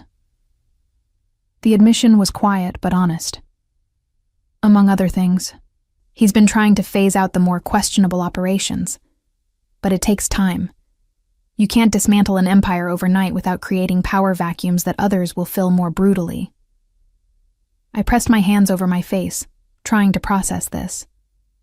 I'd known Lucian wasn't clean. Had known his empire included illegal activities.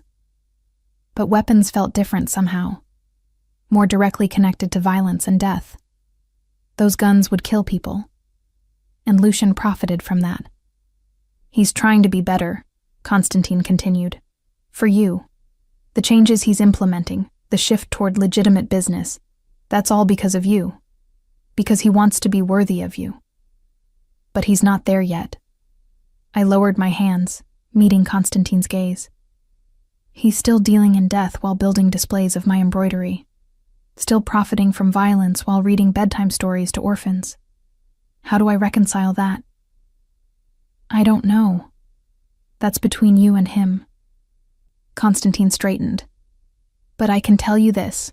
Lucian Marchetti is the best man I've ever worked for. He's not perfect.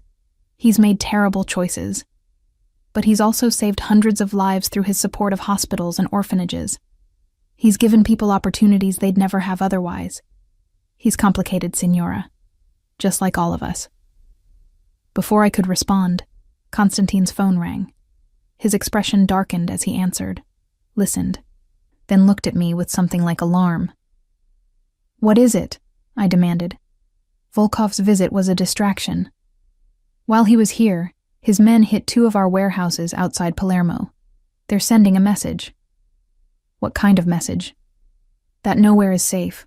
That they can strike anywhere, anytime. Constantine's jaw tightened. Mr. Marchetti is returning immediately. He should be here within 2 hours. Those 2 hours felt like an eternity. I waited in the sitting room, unable to concentrate on anything except the sick fear churning in my stomach. Volkov had walked into the villa like he owned it. Had shown me truths about Lucian I wasn't ready to face. Had proven that the security I'd been counting on wasn't as impenetrable as Lucian believed. When Lucian finally burst through the villa doors, he looked like controlled fury. His eyes scanned the room until they found me, and I watched relief, love, and fear war across his features before he crossed to me in 3 long strides, pulling me into his arms. Are you hurt? Did he touch you? No, I'm fine. Constantine was here the entire time. I let myself sink into his embrace, drawing comfort from his solid presence. But Lucian... I know. Constantine briefed me. He pulled back just enough to cut my face, forcing me to meet his eyes. What he showed you, the photograph, it's real. I won't lie about that. But it's also not the whole truth. Then tell me the whole truth. I placed my hands over his. No more secrets. No more protecting me from the reality of your world. Tell me everything. Lucian led me to his office, the room where I'd discovered his shrine to my embroidery. where he'd kept evidence of his hidden heart. He poured himself a drink, the amber liquid catching the lamplight as his hand trembled almost imperceptibly. I'd never seen him this shaken, this close to losing the iron control he maintained so carefully. "The weapons shipment Volkov showed you is real," he began, his voice rough. "It's one of the last contracts I inherited from Lorenzo that I haven't been able to terminate without causing major disruptions.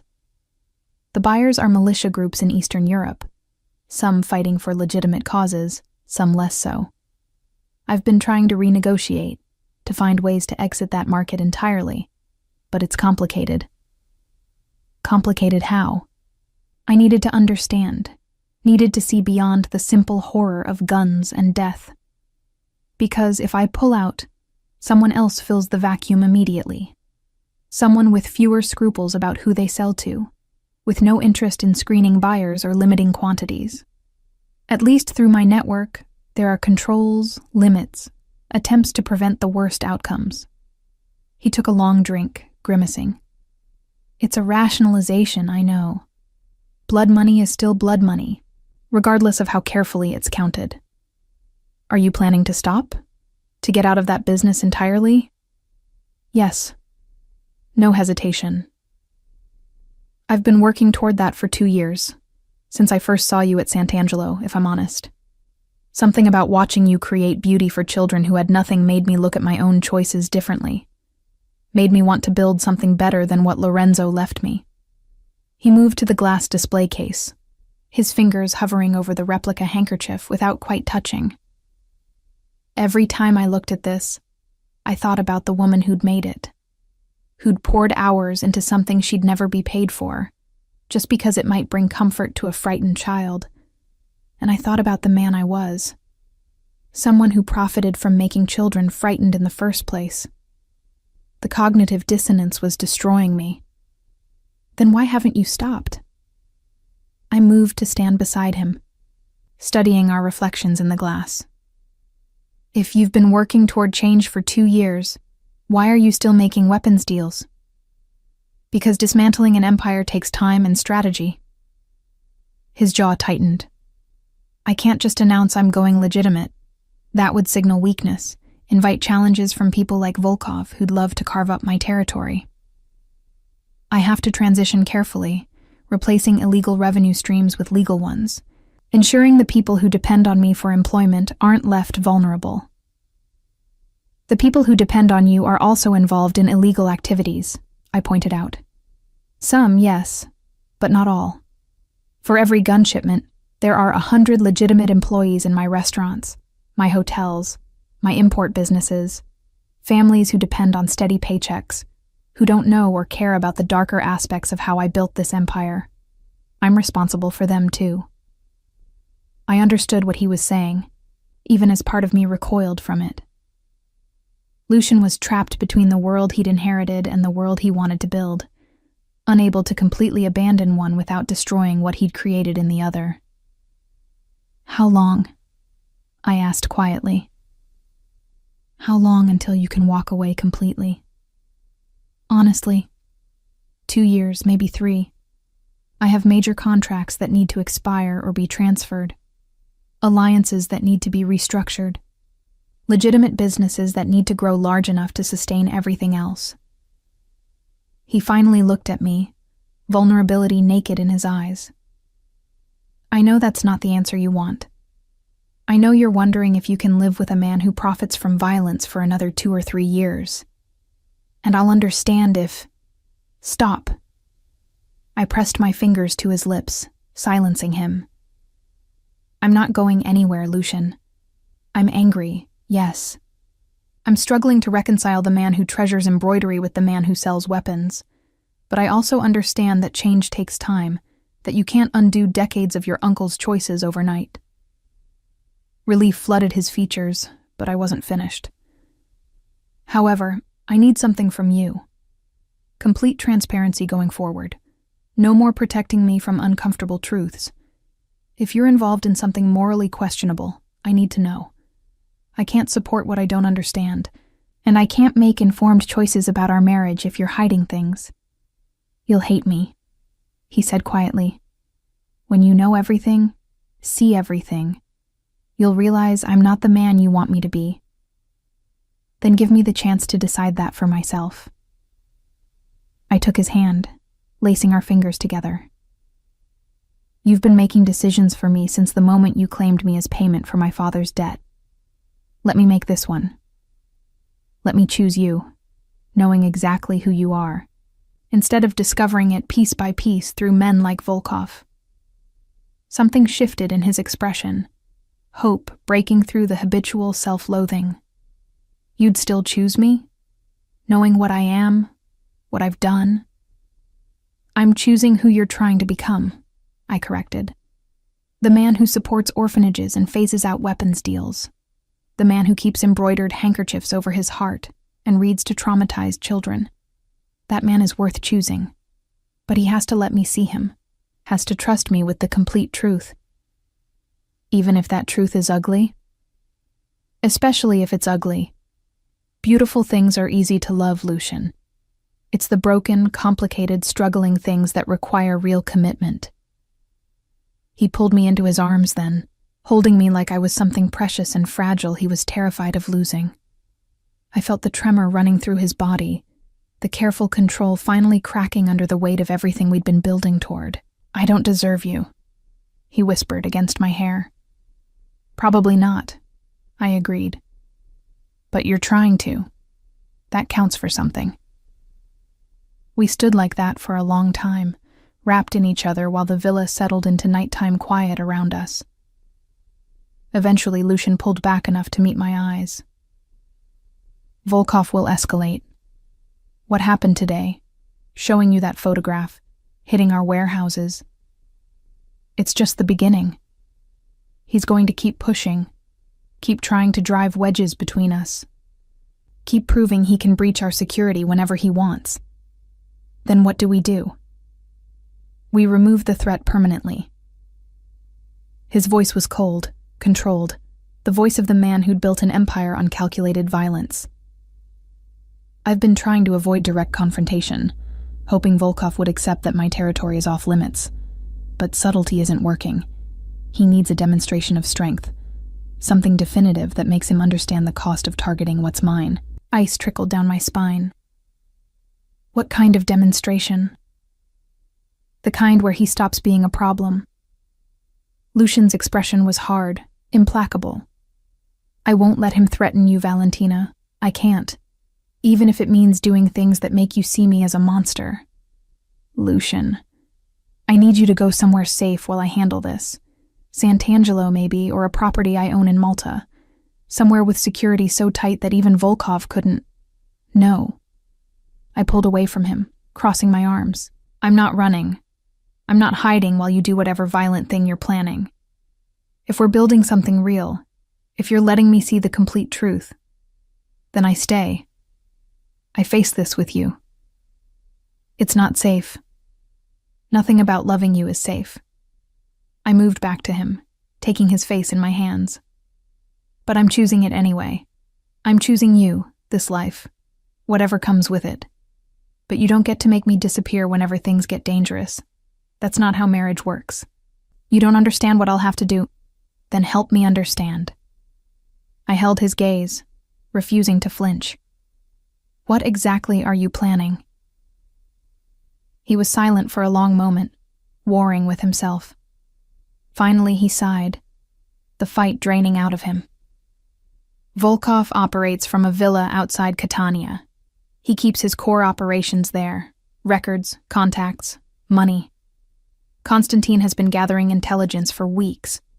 We know his security patterns, his vulnerabilities, when he's most exposed.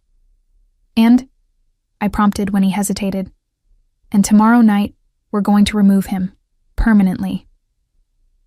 The words were clinical, detached. It will send a message to anyone else who might think about challenging my territory, that there are lines that don't get crossed, that threatening my family has consequences. Family. He'd said it so naturally, as if I'd always been part of that definition, as if our strange, arranged marriage had transformed into something worth killing for.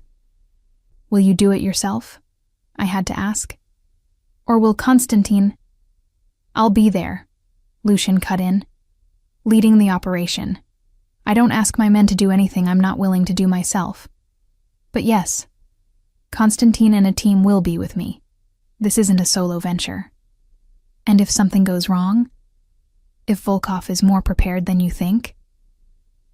His hand came up to cup my cheek, thumb brushing my skin with devastating gentleness.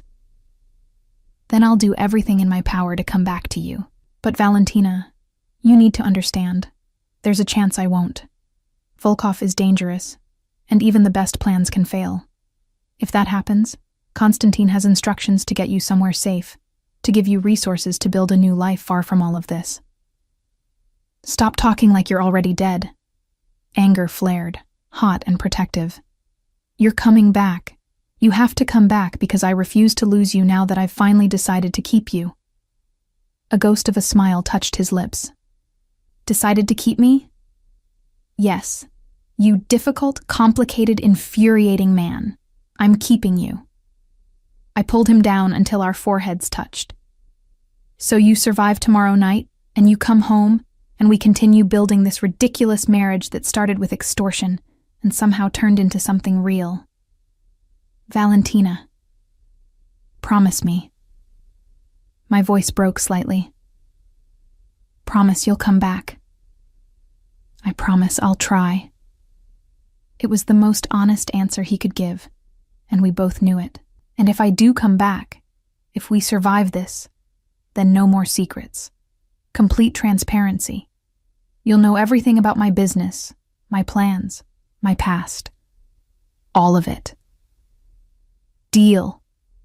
I kissed him then, pouring everything I couldn't say into the contact. Fear and hope and love I was still learning to name. He responded with an intensity that stole my breath, his arms tightening around me like he could shield me from the dangerous world by sheer force of will. When we finally broke apart, both breathing hard, he rested his forehead against mine. I should let you rest. Tomorrow will be— Stay. The word emerged before I could overthink it. Tonight, stay with me. Not in separate rooms, not maintaining careful distance. Just stay. Something raw and vulnerable crossed his face. Are you sure? I'm sure. I took his hand, leading him from the office toward my rooms.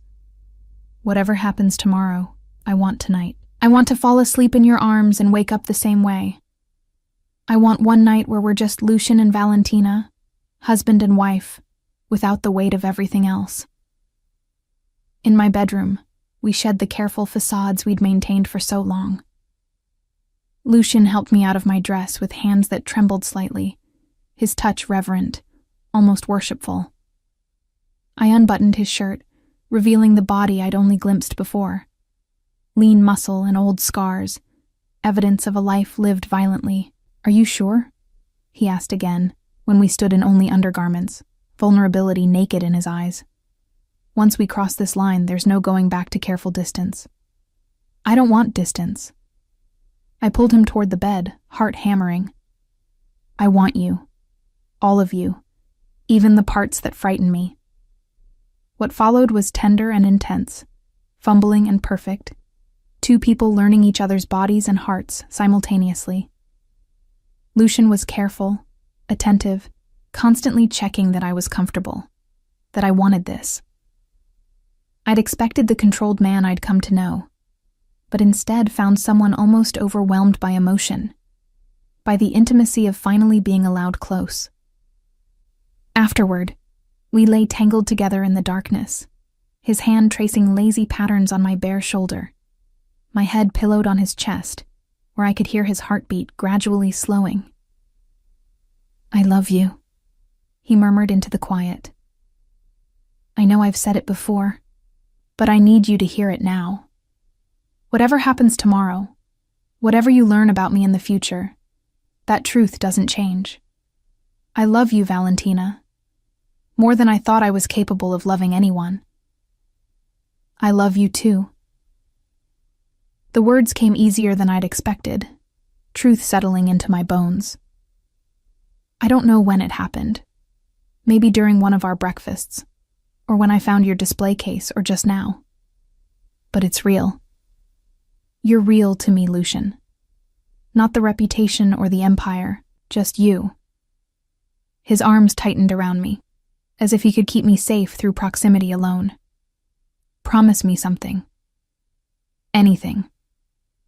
If tomorrow goes wrong, if I don't come back, don't mourn too long. Build the life you deserve, the one you would have had if your father hadn't gambled it away. Find happiness, even if it's without me.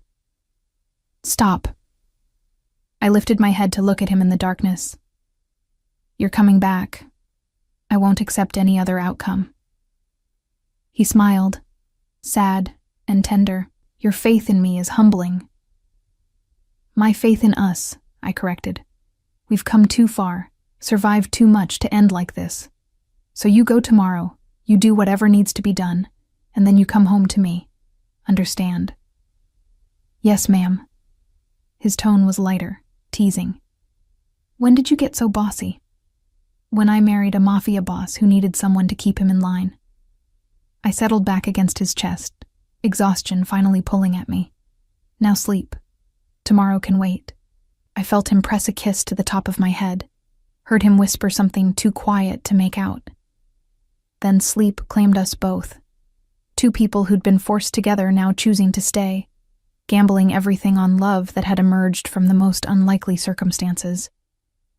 The next day passed in agonizing slowness. Lucian spent most of it in meetings with Constantine and his security team, planning and preparing.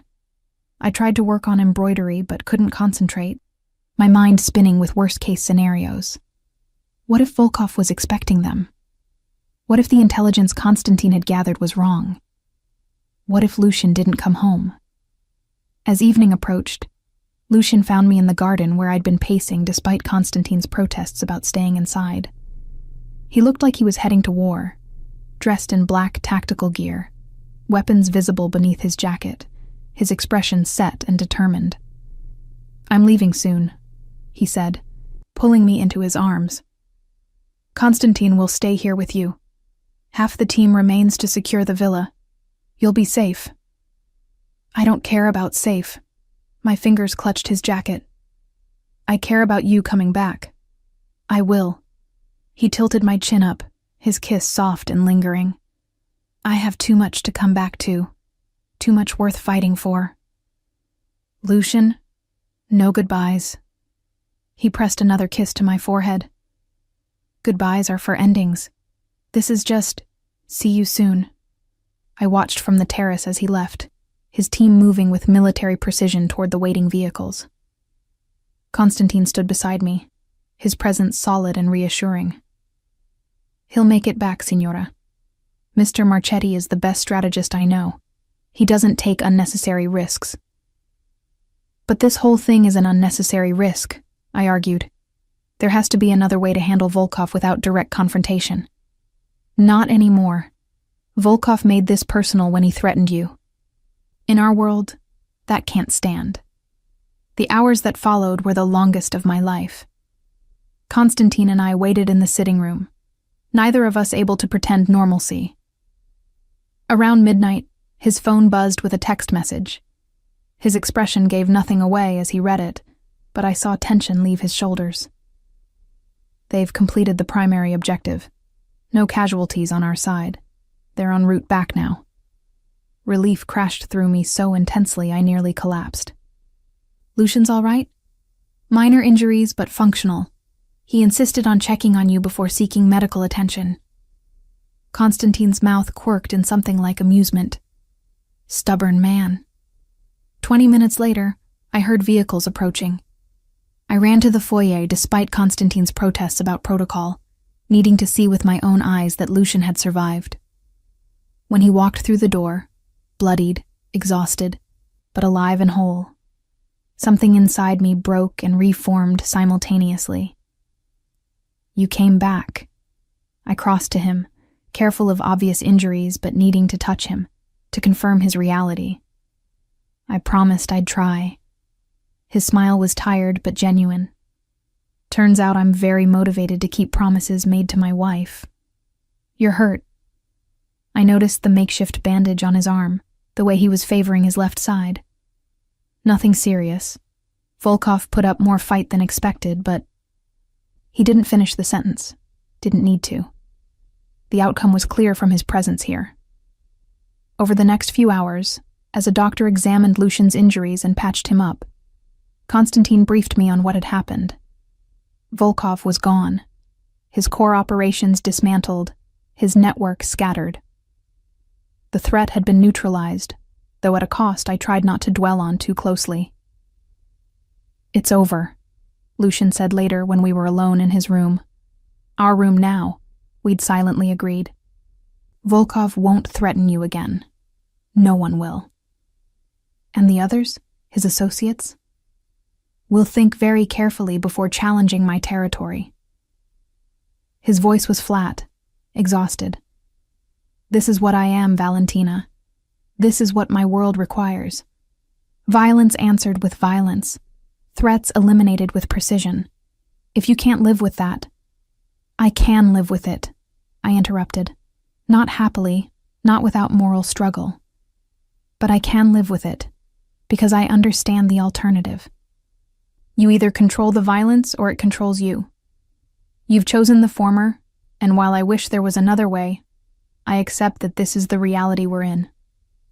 For now," he added. "But I meant what I said about transitioning away from all of this, about building something better." "I know." I settled beside him on the bed, careful of his injuries. "And I'll be here while you do it. Supporting you, challenging you, keeping you accountable. That's what partners do." He pulled me close, his body relaxing for the first time since he'd returned. Partners. I like that. 18 months later, the villa had transformed in ways both subtle and profound. Lucian had kept his promise about transparency.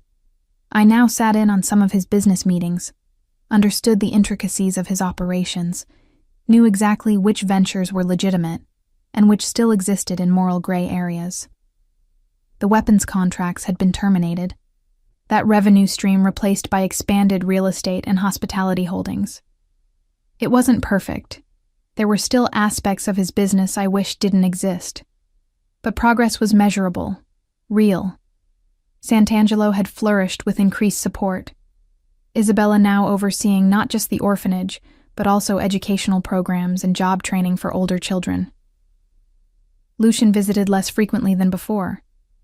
But when he did, I came with him. The children knew us as a couple now, witnessed the strange marriage that had started with force and evolved into genuine partnership. My embroidery business had grown beyond what I'd imagined. With Teresa's help managing logistics and Lucian's contacts providing connections to high-end clients, I was creating pieces for people across Europe. The income was substantial. Enough that I'd started my own charitable fund to match Lucian's donations to Sant'Angelo and other causes.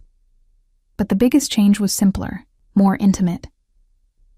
Lucian and I had learned to build a life together. Not the careful, distant coexistence of our first months, but real partnership. We argued sometimes about his business decisions, about the pace of change, about how much risk was acceptable.